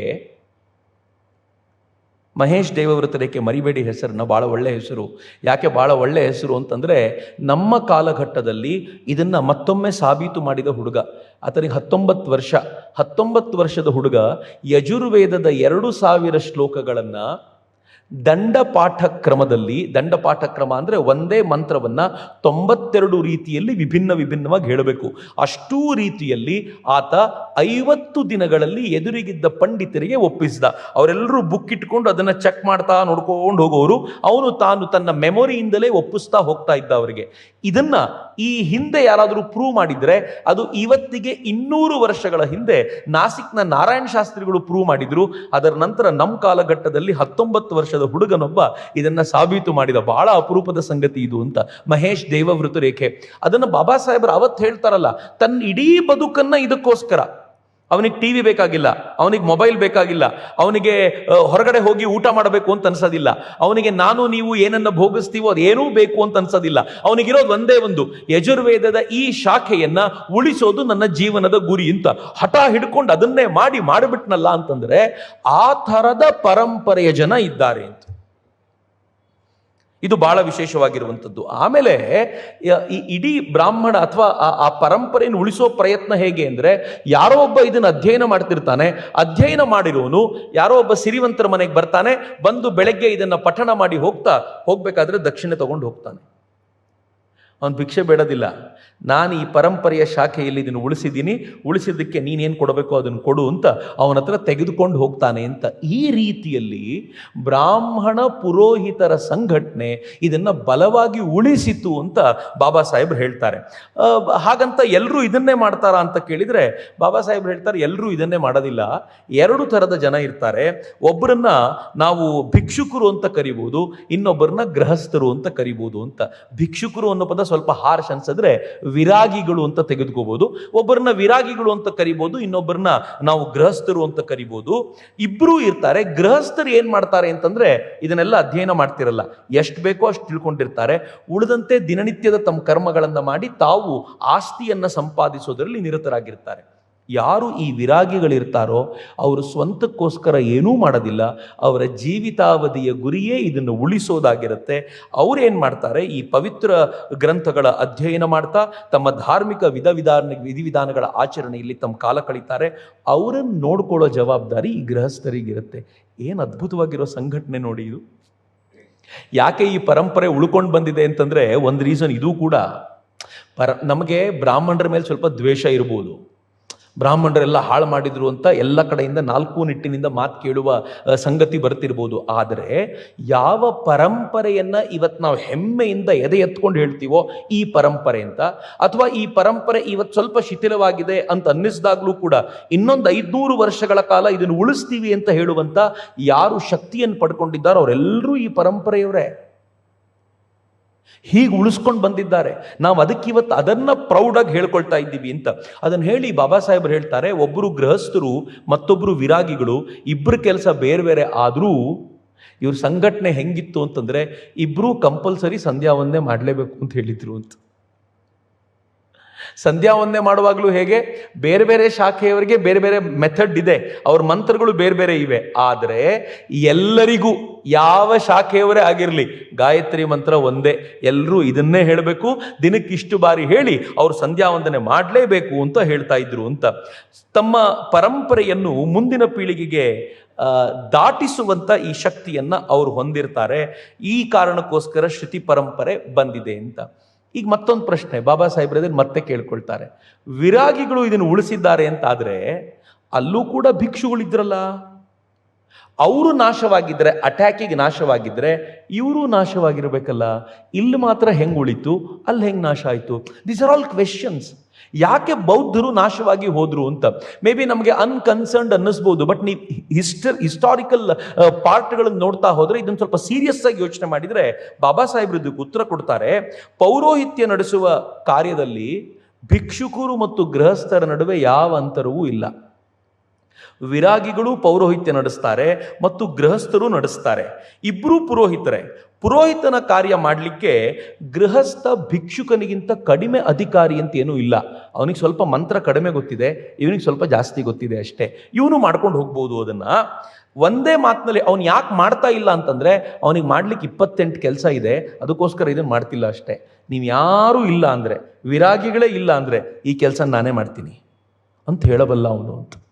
ಅವನನ್ನು ತಯಾರು ಮಾಡಿರೋ ರೀತಿಯೇ ಹಂಗಿದೆ ಅಂತ ಬಾಬಾ ಸಾಹೇಬ್ ಹೇಳ್ತಾರೆ. ಅದಕ್ಕೆ ಅವರೊಂದು ಮಾತು ಹೇಳ್ತಾರೆ, ಭಿಕ್ಷುಕ ಪ್ರತ್ಯಕ್ಷ ಪುರೋಹಿತ, ಆದರೆ ಗೃಹಸ್ಥ ಗುಪ್ತ ಪುರೋಹಿತ ಅಂತ. ನೀವು ಇವನನ್ನು ನಾಶ ಮಾಡಿದ ಮೇಲೂ ಅವನು ಉಳಿದಿರ್ತಾನೆ, ಅವನು ಆ ಕೆಲಸ ಮಾಡ್ತಾನೆ ಅಂತ. ಇದೊಂಥರ ಗೊತ್ತಿಲ್ಲ ನನಗೆ, ಬಾಬಾ ಸಾಹೇಬ್ರು ಹೇಳೋದನ್ನು ಕೇಳ್ತಾ ಇದ್ರೆ ಒಂದು ದೊಡ್ಡ ಸೇನೆ ಅಂತ. ಧರ್ಮವನ್ನು ಉಳಿಸ್ಲಿಕ್ಕೆ ಸೇನೆ, ಫ್ರಂಟ್ ಲೈನ್ ಹೋದ್ರೆ ನೀನೇ ತಗೋ ಮೋರ್ಚಾ, ನೀನೇ ಹಿಡ್ಕೋ, ಯಾರಿಗೂ ಕಾಯಬೇಡ ಅಂತ ಹೇಳುವಂತ ಒಂದು ಪ್ರಖರವಾದ ಸೇನೆಯನ್ನ ಬಾಬಾ ಸಾಹೇಬರು ನಿರ್ಮಾಣ ಮಾಡಿದ್ರು ಅಂತ. ಮತ್ತು ಈ ವಿರಾಗಿಗಳು ಹೆಂಗಿದ್ರು ಅಂತಂದ್ರೆ, ನಾನು ಅಲೆಕ್ಸಾಂಡರ್ನ ಕುರಿತಂತೆ ಓದಿದ್ದೆ. ಅಲೆಕ್ಸಾಂಡರ್ ಸೇನೆ ಎಷ್ಟು ದೊಡ್ಡದಿದೆ, ಅಲ್ಲಿ ಎಂತೆಂಥ ಶಸ್ತ್ರಾಸ್ತ್ರಗಳಿದೆ ಅಂತ ರಾಜನಿಗೆ, ಹಿಂದೂ ರಾಜನಿಗೆ ಮಾಹಿತಿ ಕೊಡ್ತಾ ಇದ್ದವ್ರು ಇದೇ ವಿರಾಗಿಗಳಂತೆ. ಅವ್ರ ಕೈಯಲ್ಲಿ ಏನೂ ಇರ್ತಿರ್ಲಿಲ್ಲ, ಅವ್ರ ತಂಪಾಡಿಗೆ ತಾವು ಮೈ ಮೇಲೆ ಬಟ್ಟೆನೂ ಹಾಕೊಳ್ಳದೆ ತಂಪಾಡಿಗೆ ತಾವು ತಿರುಗ್ತಾ ಇದ್ರು. ಯಾರೋ ಹುಚ್ಚರಿರಬೇಕು ಅಂತ ಅಲೆಕ್ಸಾಂಡರ್ನ ಕಡೆಯವರು ಅನ್ಕೊಂಡ್ರೆ ಅವ್ರು ಬಹಳ ಬುದ್ಧಿವಂತರಿರ್ತಿದ್ರು. ಎಲ್ಲವನ್ನೂ ತಿಳ್ಕೊಂಡು ಹೋಗಿ ರಾಜನಿಗೆ ವಿಚಾರವನ್ನು ಮುಟ್ಟಿಸಿ ಏನೂ ಅಪೇಕ್ಷೆ ಪಡದೆ ಹೋಗ್ತಿದ್ರು. ಇಂಥ ಸ್ಪೈಗಳಿದ್ರು ಅಂತ. ವಿರಾಗಿಗಳ ಕೆಲಸ ಈ ಥರದೆಲ್ಲ ಇತ್ತು ಅಂತ ಅನೇಕ ಬಾರಿ ಹೇಳ್ತಾರೆ. ಹೀಗಾಗಿ ಪ್ರತಿ ಗೃಹಸ್ಥನು ಅವನು ತನ್ನ ಪಾಡಿಗೆ ತಾನು ಒಂಥರ ಪುರೋಹಿತನೇ ಆಗಿರ್ತಿದ್ದ ಅಂತ. ಬೌದ್ಧದಲ್ಲಿ ಇದಕ್ಕೇನು ಕೊರತೆ ಅಂತಂದ್ರೆ, ಅಲ್ಲೊಂದು ಅಂತರ ಕ್ರಿಯೇಟ್ ಆಗಿತ್ತು. ಐದರ್ ಅವನು ಪೂರ್ಣ ಭಿಕ್ಷು ಆಗಿರ್ತಿದ್ದ, ಅವ್ರ ಪೂರ್ಣ ಗೃಹಸ್ಥನಾಗಿರ್ತಿದ್ದ. ಪೂರ್ಣ ಭಿಕ್ಷು ಅಂದರೆ ಎಲ್ಲ ಬಿಟ್ಟು ಇಲ್ಲಿಗೆ ಬಂದ್ಬಿಡು, ಇನ್ನೇನು ಮಾಡಬೇಡ. ಪೂರ್ಣ ಗೃಹಸ್ಥ ಅಂದರೆ ಇದ್ರ ಬಗ್ಗೆ ತಲೆನೇ ಕೆಡಿಸ್ಕೊಳ್ಬೇಡ. ಗೃಹಸ್ಥ ಭಿಕ್ಷುವಾಗಬೇಕು ಅಂದರೆ ಅವನು ದೀಕ್ಷೆ ತೆಗೆದುಕೊಂಡು ಅಲ್ಲಿಗೆ ಹೋಗಬೇಕು. ಹೀಗಾಗಿ ಅವನು ಆ ಕಡೆ ತಲೆನೇ ಹಾಕದೆ ತನ್ನ ಪಾಡಿಗೆ ತಾನಿರ್ತಿದ್ದ. ಯಾವಾಗ ಆಕ್ರಮಣದಲ್ಲಿ ಈ ಭಿಕ್ಷುಗಳ ನಾಶವಾಯಿತೋ, ಗೃಹಸ್ಥರು ಮತ್ತು ಇತರ ಜನಾಂಗದವರು ಏನಿದ್ರು, ಅವರ ಜನಾಂಗದವರು ಅವರು ತ್ರಿಶಂಕು ಸ್ವರ್ಗಕ್ಕೆ ಬಂದರು. ಈ ಕಡೆ ಹೋಗ್ಲಿಕ್ಕಾಗ್ತಿಲ್ಲ, ಈ ಕಡೆ ಇರ್ಲಿಕ್ಕಾಗ್ತಿಲ್ಲ ಅನ್ನುವಂಥ ಸಂದರ್ಭಕ್ಕೆ ಬಂದರು. ಹಂಗೆ ಹೇಳಿ ಬಾಬಾ ಸಾಹೇಬ್ರು ಹೇಳ್ತಾರೆ, ಭಿಕ್ಷುಗಳನ್ನೆಲ್ಲ ಯಾವಾಗ ಕಗ್ಗೊಲೆ ಮಾಡಿದ್ರೋ ಆಗ ಗೃಹಸ್ಥರಿಗೆ ದೀಕ್ಷೆ ಕೊಡೋರೇ ಯಾರು ಇಲ್ಲದಂತಾಗಿ ಆ ಇಡೀ ವ್ಯವಸ್ಥೆ ಕುಸಿದು ಬಿದ್ದೋಯ್ತು. ಆಗ ಈ ಗೃಹಸ್ಥರಿದ್ರಲ್ಲ, ಬೌದ್ಧ ಗೃಹಸ್ಥರಿದ್ರಲ್ಲ, ಅವರು ತಾವೇ ತಾತ್ಕಾಲಿಕವಾಗಿ ಪುರೋಹಿತರಾಗಲಿಕ್ಕೆ, ಜನಸಾಮಾನ್ಯರನ್ನು ಮುನ್ನಡೆಸಲಿಕ್ಕೆ ಅಂತ ಬಂದರಂತೆ. ಮುನ್ನಡೆಸ್ಲಿಕ್ಕೆ ಯಾಕೆ ಬರಬೇಕು ಅಂದರೆ ಮಿತ್ರರೆ, ಒಂದು ಧರ್ಮ ಹೆಂಗೆ ನಡೆಯುತ್ತೆ ಅಂತಂದರೆ, ನಮ್ಗನ್ಸುತ್ತೆ ಯಾಕೆ ಬೇಕು ನಮ್ಮ ಧರ್ಮ, ಏನು ಅಗತ್ಯ ಇಲ್ಲ, ನನ್ನ ಪಾಡಿಗೆ ನಾನು ಇರ್ತೀನಿ, ಏಥೀಸ್ಟ್ ಆಗಿರ್ತೀನಿ, ಏನೂ ಬೇಕಾಗಿಲ್ಲ ಅಂತ. ಯಾವಾಗ ಬೇಕಾಗತ್ತೆ ಗೊತ್ತಾ? ಸತ್ತೋಗ್ಬಿಟ್ರೆ ಯಾರಾದರೂ ಬೇಕಾಗತ್ತೆ, ಏನು ಮಾಡಬೇಕು ಅಂತಲೇ ಗೊತ್ತಿರಲ್ಲ. ಎಲೆಕ್ಟ್ರಿಕಲ್ ಕರೆಂಟಿಗೆ ಕೊಟ್ಬಿಡ್ತೀವಿ ಅಂತ ತೊಗೊಂಡೋಗ್ತಾರೆ. ಅಲ್ಲಿ ಹೋದವನು ಕೇಳ್ತಾರೆ, ಯಾರು ಬಂದಿಲ್ವ ಸ್ವಾಮಿ, ಏನು ಮಾಡಲ್ವಾ ನೀವು ಅಂತ ಕೇಳ್ತಾನೆ. ಒಂಥರ ಇರಿಟೇಟ್ ಆಗುತ್ತೆ ಏನು ಅಂತ. ಹುಟ್ಟಿದ ತಕ್ಷಣ ಏನು ಮಾಡಬೇಕು ಅಂತ ಗೊತ್ತಿರೋದಿಲ್ಲ. ನಮ್ಗೆ ಆ್ಯಕ್ಚುಲಿ ನಾವೆಲ್ಲ ಸ್ವಲ್ಪ ಬೋಲ್ಡಾಗಿ ನಮಗೇನು ಧರ್ಮ ಬೇಡ ಅಂತೆಲ್ಲ ಮಾತಾಡ್ತಿರ್ತೀವಲ್ಲ, ಯಾವಾಗ ಈ ಥರದ ಸಂಸ್ಕಾರದ ಸಂಗತಿಗಳು ಬರ್ತಾವೋ ಆಗ ನಾನು ಯಾವುದನ್ನು ಅನುಸರಿಸ್ತೀನಲ್ಲ ಅದು ಬೇಕು ಅಂತ ಅನಿಸುತ್ತೆ. ಆರಂಭದಲ್ಲಿ ಇಸ್ಲಾಮಿನ ಆಕ್ರಮಣಕಾರರು, ಅದು ಗಜನಿ ಇರ್ಬೋದು, ಘೋರಿ ಇರ್ಬೋದು, ಆಕ್ರಮಣ ಮಾಡಿ ಕನ್ವರ್ಟ್ ಮಾಡಿ ಹೋಗ್ಬಿಡ್ತಿದ್ರಲ್ಲ, ಅವತ್ತು ಮುಸಲ್ಮಾನರು ಸುದೀರ್ಘ ಕಾಲ ಇಲ್ಲಿ ಕನ್ವರ್ಟ್ ಆದವ್ರು ಉಳ್ಕೊಳ್ಳಿಲ್ಲ. ಯಾಕೆ ಅಂತಂದರೆ ಅವ್ರಿಗೆ ಈ ಸಂಸ್ಕಾರಗಳನ್ನು ಹೆಂಗೆ ಮಾಡಬೇಕು ಅಂತ ಗೊತ್ತಿರಲಿಲ್ಲ. ಹೀಗಾಗಿ ಕನ್ವರ್ಟ್ ಆದವ್ರು ಆಗ್ಬಿಡ್ತಿದ್ರು. ಮುಸಲ್ಮಾನರು ಆ ಕಡೆ ಹೋಗಿದ ತಕ್ಷಣ, ಆಕ್ರಮಣಕಾರರು ಹೋಗಿದ ತಕ್ಷಣ ಈ ಕಡೆ ದೇವಸ್ಥಾನಕ್ಕೆ ಬಂದು, ಅರ್ಚಕರೇ ತಪ್ಪು ಮಾಡಿಬಿಟ್ಟಿದ್ದೀನಿ, ಏನು ಮಾಡಲಿ ಅಂದರೆ ಅವರೊಂದು ಪ್ರಾಯಶ್ಚಿತ್ತ ವಿಧಿ ಹೇಳಿ ವಾಪಸ್ ಕರ್ಕೊಂಡು ಬಿಡ್ತಿದ್ರು. ಯಾಕೆ ಅಂತಂದರೆ ಅವನಿಗೆ ಸಂಸ್ಕಾರದ ಪ್ರಾಬ್ಲಮ್ಮು. ಎಲ್ಲ ಬಿಡಿ, ನೀವು ಸತ್ತ ನಂತರ ನೀವು ಅತಂತ್ರರಾಗಿ ಎಲ್ಲಿಗೆ ಹೂಳಬೇಕು ಅನ್ನೋದಕ್ಕೆ ಜಾಗ ಸಿಗೋದಿಲ್ಲ. ಅನೇಕರು ಕ್ರಿಶ್ಚಿಯನಾಗಿ ಕನ್ವರ್ಟ್ ಆಗಿಬಿಡ್ತಾರೆ, ಅವ್ರಿಗೆ ಹೂಳಲಿಕ್ಕೆ ಸ್ಮಶಾನದಲ್ಲಿ ಜಾಗ ಸಿಗೋದಿಲ್ಲ. ಕೊನೆಗೆ ಕ್ರಿಶ್ಚಿಯನ್ರೇ ಪ್ರತ್ಯೇಕ ಜಾಗವನ್ನು ಮಾಡಿಕೊಂಡು ಅದಕ್ಕೋಸ್ಕರ ಅವ್ರಿಗೆ ವ್ಯವಸ್ಥೆ ಮಾಡಿದರೆ ಮಾತ್ರ ಆ ಜಾಗ ಸಿಗುತ್ತೆ ಅಂತ. ಇದೆಲ್ಲ ಬಹಳ ಗಂಭೀರವಾದ್ದು. ಅದಕ್ಕೆ ಮುಸಲ್ಮಾನರು ಏನು ಮಾಡಿದರು, ಆಕ್ರಮಣಕ್ಕೆ ಅಂತ ಬರಬೇಕಾದ್ರೆ ತಮ್ಮ ಜೊತೆ ಮೌಲ್ವಿಗಳನ್ನು ಕರ್ಕೊಂಡ್ಬಿಡೋರು.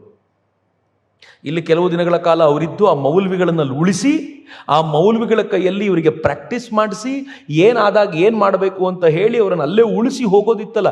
ಯಾಕೆ ಅಂತಂದರೆ ಇವರನ್ನು ಪ್ರಾಕ್ಟೀಸಿಂಗ್ ಮುಸ್ಲಿಮ್ಸ್ ಮಾಡಿಸ್ಬೇಕು ಅಂತ.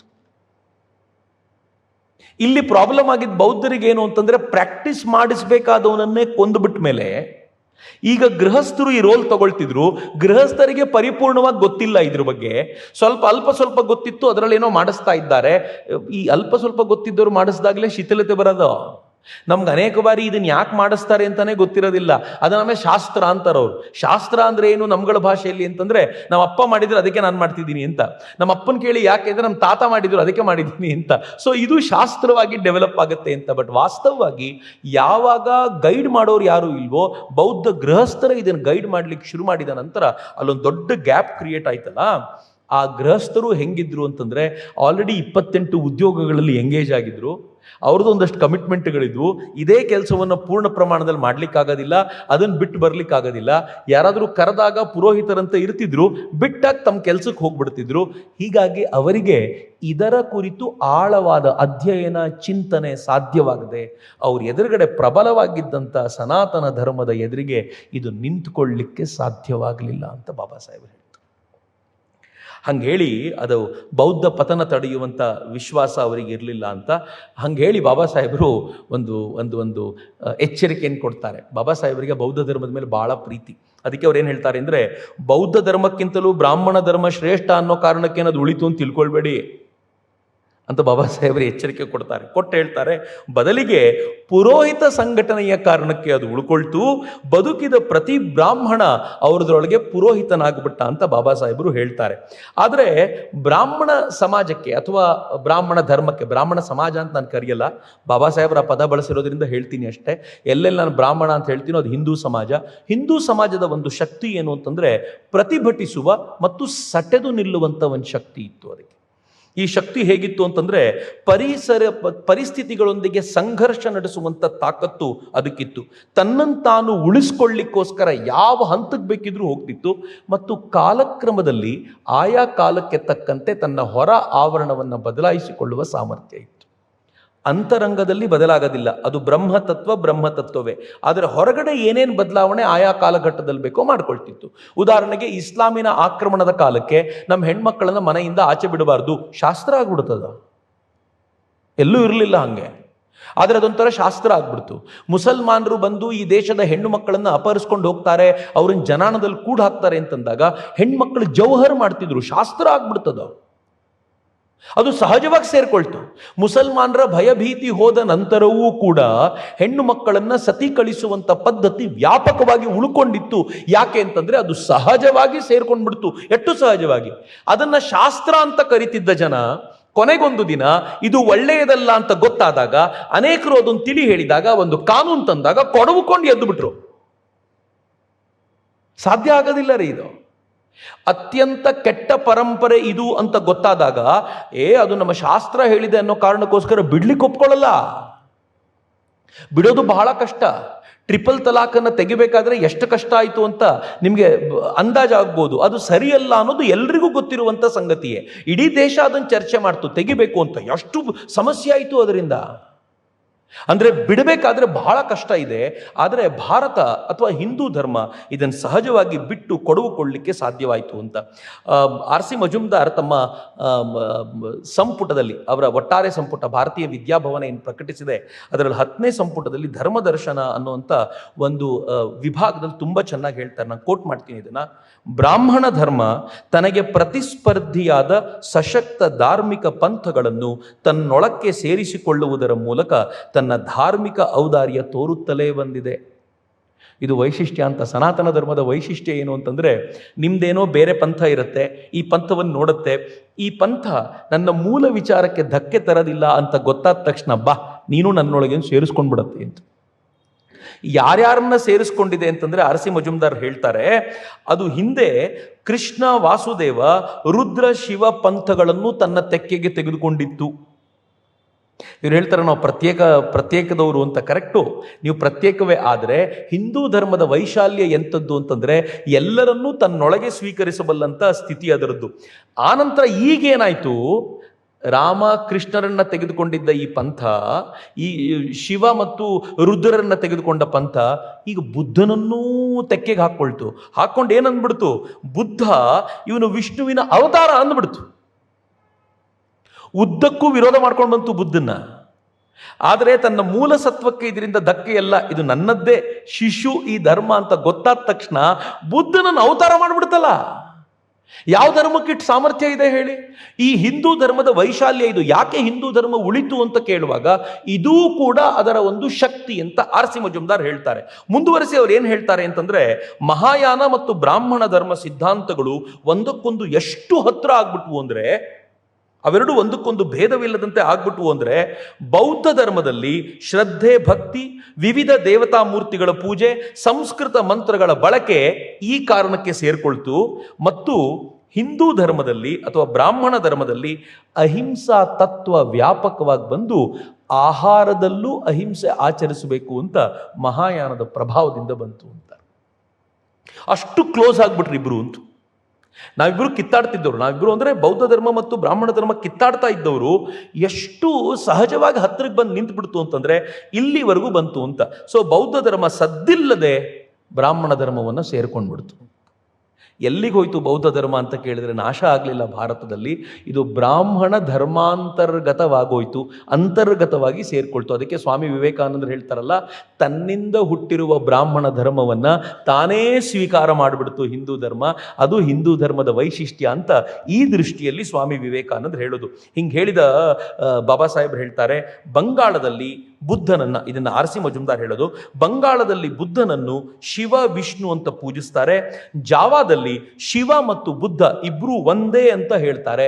ಇಷ್ಟರ ಮಟ್ಟಿಗೆ ಇವರಿಬ್ಬರ ನಡುವೆ ಏಕರಸತೆ ಇದೆ ಅಂತ ಹೇಳ್ತಾರೆ.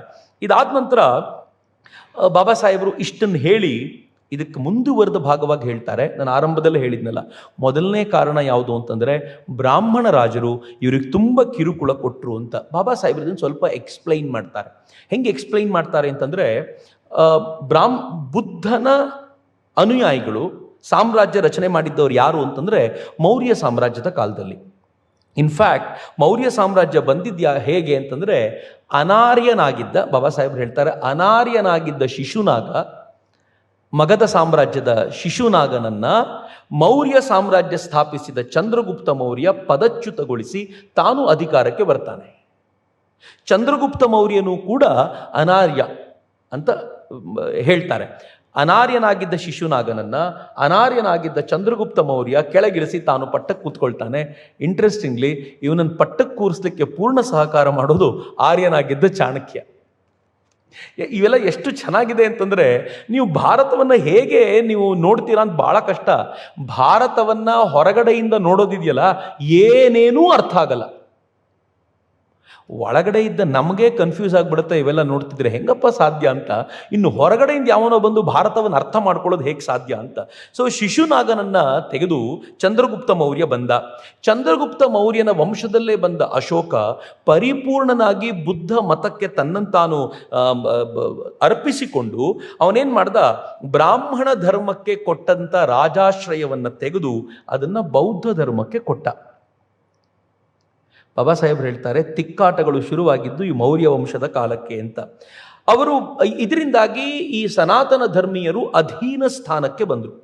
ಅಧೀನ ಸ್ಥಾನಕ್ಕೆ ಬಂದರು ಅಂತಂದರೆ ಬೌದ್ಧ ಮತೀಯರದ ಅಬ್ಬರ ಜಾಸ್ತಿ ಆಗುತ್ತೆ. ಅವ್ರು ಹೇಳದಂತೆ ರಾಜ ಕೇಳ್ತಾನೆ, ಅವ್ರಿಗೆ ಎಲ್ಲ ಕಡೆ ಗೌರವ ಇರುತ್ತೆ. ಅವ್ರು ಬಂದರೆ ದಾರಿ ಬಿಟ್ಕೊಡ್ಬೇಕು, ಒಂಥರ ರೆಡ್ ಲೈಟ್ ಹಾಕೊಂಡು ಗಾಡಿ ತೊಗೊಂಡು ಹೋದಂಗೆ ಅವರು ಆ ಥರ. ಅವ್ರು ಬಂದರೆ ಎಲ್ಲ ವ್ಯವಸ್ಥೆ ಆಗಬೇಕು. ರಾಜ ಪದೇ ಪದೇ ಅವ್ರನ್ನ ಭೇಟಿ ಮಾಡ್ಲಿಕ್ಕೆ ಹೋಗ್ತಾನೆ. ಬ್ರಾಹ್ಮಣರಿಗೆ ಅತ್ಯಂತ ಕೆಟ್ಟದಾಗಿ ನಡೆಸ್ಕೊಳ್ದೇ ಹೋದರೂ ಆ ಫೀಲ್ ಸಹಜವಾಗಿ ಶುರುವಾಗೋಗುತ್ತೆ. ಸುಮಾರು 140 ವರ್ಷಗಳ ಕಾಲ, 140 ವರ್ಷಗಳ ಕಾಲ ಆವಾಗ ಆರಂಭ ಆಗಿದ್ದು. ಒಂದು 140 ವರ್ಷಗಳ ಕಾಲ ಬ್ರಾಹ್ಮಣರ ಪರಿಸ್ಥಿತಿ ಹೆಂಗಿತ್ತು ಅಂತಂದರೆ, ನಿಮ್ನ ವರ್ಗಗಳವರಂತೆ ಬದುಕಿಬಿಟ್ರು ಅಂತ. ನಿಮ್ನ ವರ್ಗ ಅಂತಂದರೆ ಇವತ್ತು ಯಾವುದನ್ನು ದಲಿತ ವರ್ಗ ಅಂತ ಕರಿತೀವೋ, ಅವತ್ತಿನ ದಿನಗಳಲ್ಲಿ ಬ್ರಾಹ್ಮಣರು ಹಂಗಿದ್ರು ಅಂತ. ಬ್ರಾಹ್ಮಣರು ಆವತ್ತಿನ ದಿನಗಳಲ್ಲಿ ಯಜ್ಞ ಯಾಗಾದಿಗಳನ್ನು ನಡೆಸಿ ಅವರೆಲ್ಲ ಕಾರ್ಯಗಳನ್ನು ಮಾಡ್ತಾ ಇದ್ರು. ಬಲಿಯನ್ನು ನಿಷೇಧಿಸಿಬಿಟ್ಟ ಅಶೋಕ. ಅಹಿಂಸಾ ಪರಮೋ ಧರ್ಮ, ಆದ್ದರಿಂದ ನಾವು ಪ್ರಾಣಿ ಹತ್ಯೆ ಮಾಡಬಾರ್ದು, ಹೀಗಾಗಿ ಬಲಿ ನಿಷೇಧ ಇದೆ ಅಂತ ಹೇಳಿದ ತಕ್ಷಣ ಯಜ್ಞ ಕಾರ್ಯಗಳು ನಿಂತೋಯ್ತು. ಯಜ್ಞ ಕಾರ್ಯಗಳು ನಿಂತೋದ್ರೆ ಬ್ರಾಹ್ಮಣರ ಅತ್ಯಂತ ಪ್ರಮುಖವಾಗಿರುವಂಥ ಒಂದು ಕೆಲಸವೇ ನಿಂತೋದ್ಮೇಲೆ ಬ್ರಾಹ್ಮಣರು ಅತಂತ್ರರಾಗುವಂಥ ಸ್ಥಿತಿ ಬಂತು. ಆಗ ಸಾಮವೇದಿ ಬ್ರಾಹ್ಮಣನಾಗಿದ್ದ ಶುಂಗ ವಂಶದ ಪುಷ್ಯಮಿತ್ರ ಮೌರ್ಯರ ಆಳ್ವಿಕೆಯ ವಿರುದ್ಧ ದನಿ ಎತ್ತಿದ ಅಂತ ಬಾಬಾ ಸಾಹೇಬರು ಹೇಳ್ತಾರೆ. ಪುಷ್ಯಮಿತ್ರ ಶುಂಗ, ಅದು ನಾನು ಮುಂದೆ ಕತೆ ಹೇಳ್ತೀನಿ, ಒಂದು ಭಾಳ ರೋಚಕವಾಗಿರುವಂಥ ಕತೆ. ಬೌದ್ಧ ಧರ್ಮದ ವಿರುದ್ಧ ಬ್ರಾಹ್ಮಣ ಧರ್ಮದ ವಿಜಯ ಸಾಧಿಸೋದು ಅವನ ಉದ್ದೇಶವಾಗಿತ್ತು. ಹೀಗಾಗಿ ಅವನು ರಾಜ ಹತ್ಯೆಗೆ ಸಿದ್ಧನಾದ, ರಾಜನ ಹತ್ಯೆ ಮಾಡಲಿಕ್ಕೂ ಸಿದ್ಧನಾದ. ಮೌರ್ಯರ ಕೊನೆಯ ದೊರೆ ಬೃಹದ್ರಥ, ಅಂದರೆ ಅಶೋಕನ ನಂತರ ಬಂದವನು, 50 ವರ್ಷಗಳ ಕಾಲ ಅಶೋಕನ ನಂತರ 50 ವರ್ಷಗಳ ನಂತರ ಬಂದವನು ಬೃಹದ್ರಥ. ಅವನ ಹತ್ಯೆಯ ನಂತರ ಪುಷ್ಯಮಿತ್ರ ಅಧಿಕಾರಕ್ಕೆ ಬಂದ. ಅಧಿಕಾರಕ್ಕೆ ಬಂದು ಏನು ಮಾಡಿದ ಅಂತಂದರೆ, ವಿಜಯೋತ್ಸವವನ್ನು ಆಚರಿಸಲಿಕ್ಕೆ ಯಜ್ಞ ಮಾಡಿದ ಅಂತ. ನಾನು ಬೇರೆ ಸೋರ್ಸ್ಗಳಿಂದಲೂ ಕನ್ಫರ್ಮ್ ಮಾಡ್ಕೊಂಡಿದ್ದೀನಿ. ಬಾಬಾ ಸಾಹೇಬ್ ಹೇಳಿದ ಅಷ್ಟೇ ಅಲ್ಲದೆ ನಾನು ಬೇರೆ ಬೇರೆ ಕಡೆ ನೋಡಿದಾಗಲೂ ಯಜ್ಞ ಮಾಡಿದ್ದು ಹೌದು ಅಂತ. ವಿನ್ಸೆಂಟ್ ಸ್ಮಿತ್ನ ಆಧಾರವಾಗಿ ಇಟ್ಕೊಂಡು ಬಾಬಾ ಸಾಹೇಬರು 5 ಅಶ್ವಮೇಧ ಯಾಗ ಮಾಡಿದ ಅಂತಾರೆ. ಅಶ್ವಮೇಧ ಯಾಗ ಅಂದರೆ ಕುದುರೆಯನ್ನು ಬಿಟ್ಟು ಆ ಕುದುರೆ ವಾಪಸ್ ತೊಗೊಂಬುದು ಅದನ್ನು ಬಲಿ ಕೊಟ್ಟೆಲ್ಲ ಮಾಡ್ತಾರಲ್ಲ, ಅಂದರೆ ಸಂಭ್ರಮ ಆಚರಿಸಿದ್ದು ಹೆಂಗೆ ಅಂತಂದರೆ ಬಲಿ ಕೊಟ್ಟೆ ಸಂಭ್ರಮ ಆಚರಿಸೋದು ನಾವು ಅಂತ. ನೀವು ಅದನ್ನು ಇಮ್ಯಾಜಿನ್ ಮಾಡ್ಬೋದು ಹೇಗಿದ್ದಿರ್ಬೋದು ಆವತ್ತಿನ ದಿನಗಳಲ್ಲಿ ಆಕ್ರೋಶ ಅಂತ. ಪ್ರತಿಯೊಬ್ಬ ಭಿಕ್ಷುವಿನ ತಲೆಗೆ ಹಿಂಗಂತ ಹೇಳ್ತಾರೆ, ಪ್ರತಿಯೊಬ್ಬ ಭಿಕ್ಷುವಿನ ತಲೆಗೆ 100 ಚಿನ್ನದ ನಾಣ್ಯಗಳ ಬೆಲೆಯನ್ನು ಕಟ್ಟಿದ್ದ. ಆತನ ಕಾಲದಲ್ಲಿಯೇ ಮನುಸ್ಮೃತಿಯನ್ನು ರಚನೆ ಮಾಡಲಾಯಿತು. ಸುಮತಿ ಭಾರ್ಗವ ಇದನ್ನು ರಚಿಸಿ ಅದರೊಳಗೆ ಪಾಷಂಡಿಗಳು ಅಂತ ಕೆಲವರನ್ನು ಕರೀತಾನೆ.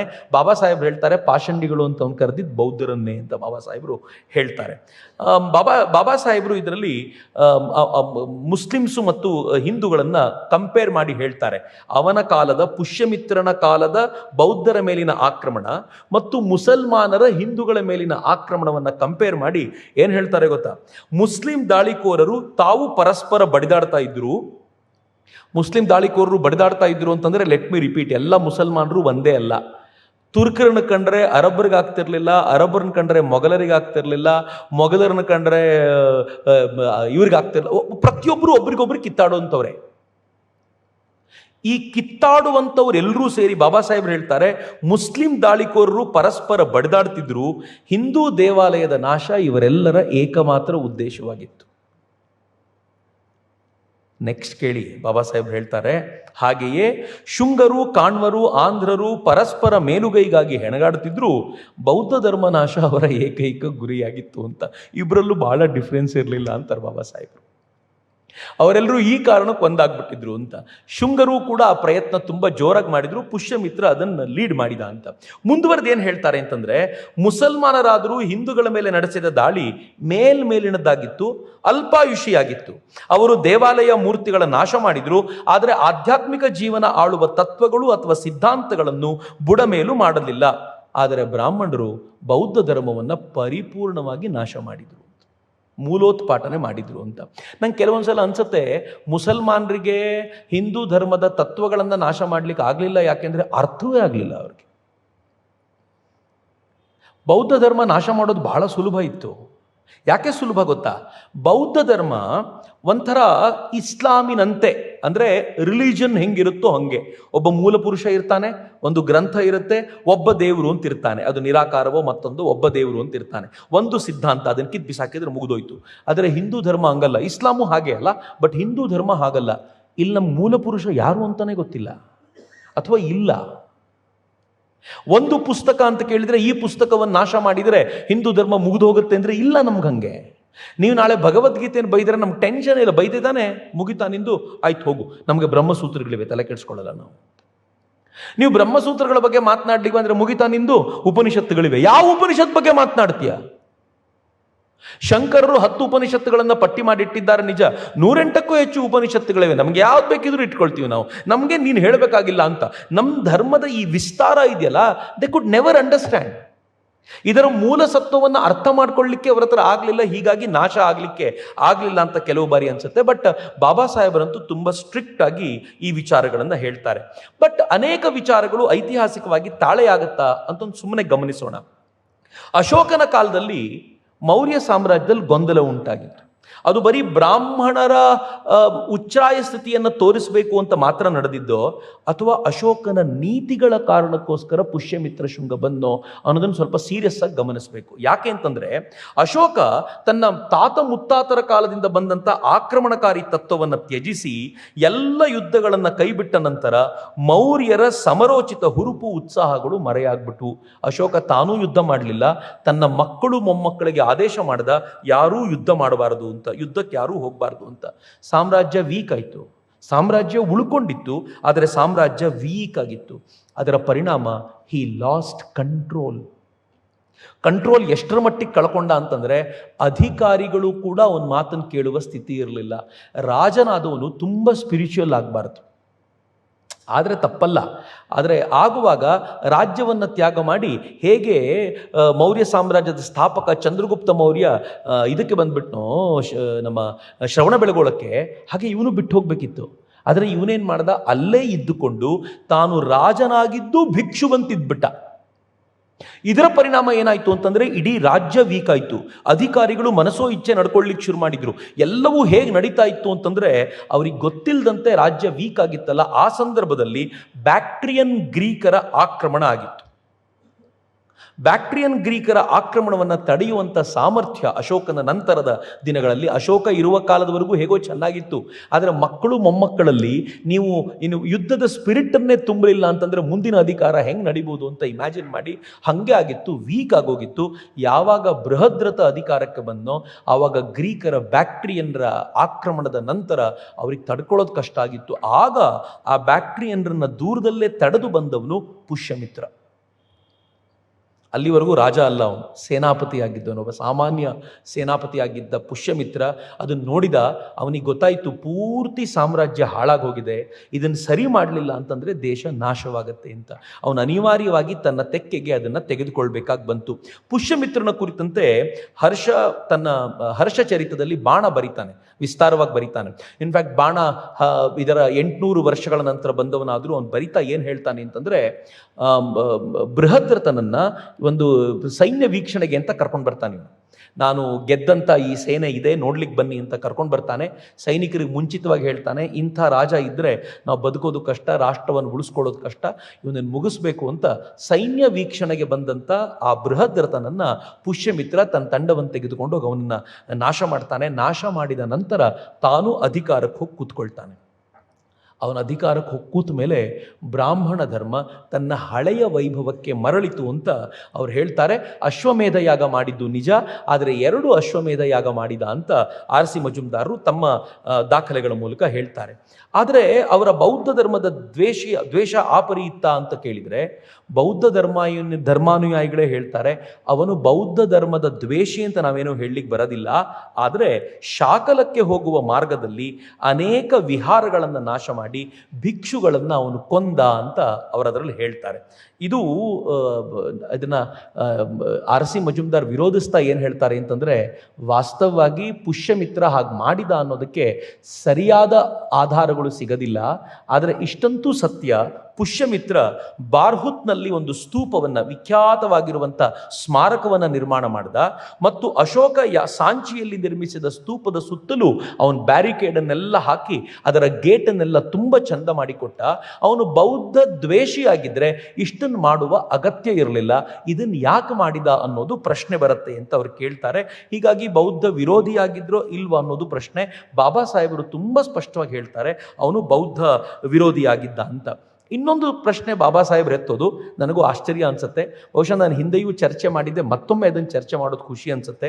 ಬಾಬಾ ಸಾಹೇಬ್ರು ಹೇಳ್ತಾರೆ, ಯಾವುದನ್ನು ಮನುಸ್ಮೃತಿ ಅಂತ ನಾವು ಇವತ್ತು ಓದ್ತಾ ಇದ್ದೀವೋ ಈ ಮನುಸ್ಮೃತಿ ರಚನೆಯಾಗಿದ್ದು ಇದೇ ಪುಷ್ಯಮಿತ್ರನ ಕಾಲದಲ್ಲಿ ಅಂತ. ಯಾಕೆ ಮನುಸ್ಮೃತಿ ರಚನೆಯಾಯಿತು ಅಂತ ಕೇಳಿದರೆ ಅವ್ರು ಹೇಳ್ತಾರೆ, ಬ್ರಾಹ್ಮಣರ ಏನು ಕಳೆ ಗುಂದಿ ಹೋಗಿತ್ತು, ಬ್ರಾಹ್ಮಣರ ಶಕ್ತಿ ಸಾಮರ್ಥ್ಯವನ್ನು ಕಸಿಯುವಂಥ ಪ್ರಯತ್ನ ಮಾಡಿದ್ರು, ಅದನ್ನು ಮರಳಿ ಎಸ್ಟಾಬ್ಲಿಷ್ ಮಾಡಲಿಕ್ಕೋಸ್ಕರ ಪುಷ್ಯಮಿತ್ರ ಏನು ಮಾಡ್ದ, ತನ್ನ ಮಂತ್ರಿ ಸುಮತಿ ಭಾರ್ಗವ ಅನ್ನುವಂಥ ಒಬ್ಬ ಮಂತ್ರಿಯಿಂದ ಒಂದು ಸಂಹಿತೆಯನ್ನು ರಚಿಸಿದ, ಸ್ಮೃತಿಯನ್ನು ರಚಿಸಿದ. ಅದಕ್ಕೆ ಮನುಸ್ಮೃತಿ ಅನ್ನುವಂಥ ಹೆಸರು ಕೊಡಲಾಯಿತು. ಇಲ್ಲಿಂದ ಆಚೆಗೆ ಬಾಬಾ ಸಾಹೇಬರ ಲಾಜಿಕ್ಕು ಅದ್ಭುತವಾಗಿ ಟರ್ನ್ ತಗೊಳ್ತಾ ಹೋಗುತ್ತೆ. ನಾವು ಯೋಚನೆ ಮಾಡ್ತಾ ಹೋದರೆ ಬಹಳ ವಿಶೇಷ ಅನಿಸುತ್ತೆ. ಬಾಬಾ ಸಾಹೇಬರು ಹೇಳ್ತಾರೆ, ಈ ಮನುಸ್ಮೃತಿಯನ್ನು ಅನೇಕರು ಏನು ಹೇಳ್ತಾರೆ ಅಂತಂದರೆ ಅದಾಗಲೇ ಇದ್ದಂಥ ಮಾನವ ಧರ್ಮಸೂತ್ರ ಅನ್ನುವಂಥ ಒಂದು ಭಾಗದಿಂದ ತೆಗೆದುಕೊಂಡಿರೋದು ಅಂತ ಹೇಳ್ತಾರೆ. ಆದರೆ ಇದುವರೆಗೂ ಅಂಥ ಪುಸ್ತಕ ಯಾವುದು ಸಿಗದೇ ಇರೋದ್ರಿಂದ ಅದು ರೂಲ್ಡ್ ಔಟು. ಎರಡನೇದು ಮಾನವ ರಾಜಧರ್ಮಶಾಸ್ತ್ರ, ಮಾನವ ಗ್ರಹೀಯ ಸೂತ್ರಗಳ ಒಂದು ಅಬ್ರಿಡ್ಜ್ಡ್ ವರ್ಷನ್ ಇದು ಅಂತ ಹೇಳ್ತಾರೆ. ಅದು ಕೂಡ ಎಲ್ಲ ಪಂಡಿತರು ಇಲ್ಲ ಅಂತ ಹೇಳಿರೋದ್ರಿಂದ ಮನುಸ್ಮೃತಿ ಅನ್ನೋದು ಹಿಂದೆ ಯಾವತ್ತೋ ಇದ್ದಿದ್ದ ಗ್ರಂಥ ಅಲ್ಲ, ಇದು ಈ ಕಾಲಘಟ್ಟದಲ್ಲಿ ನಿರ್ಮಾಣಗೊಂಡ ಗ್ರಂಥ ಅಂತ. ಬಹಳ ಗಂಭೀರವಾದ ಚರ್ಚೆ ಇದು. ನಾವೆಲ್ಲರೂ ಮನುಸ್ಮೃತಿಗೆ ಜೋತಾಡ್ಕೊಂಡು ಇನ್ನೂ ಒದ್ದಾಡ್ತಾ ಇದ್ದೀವಿ.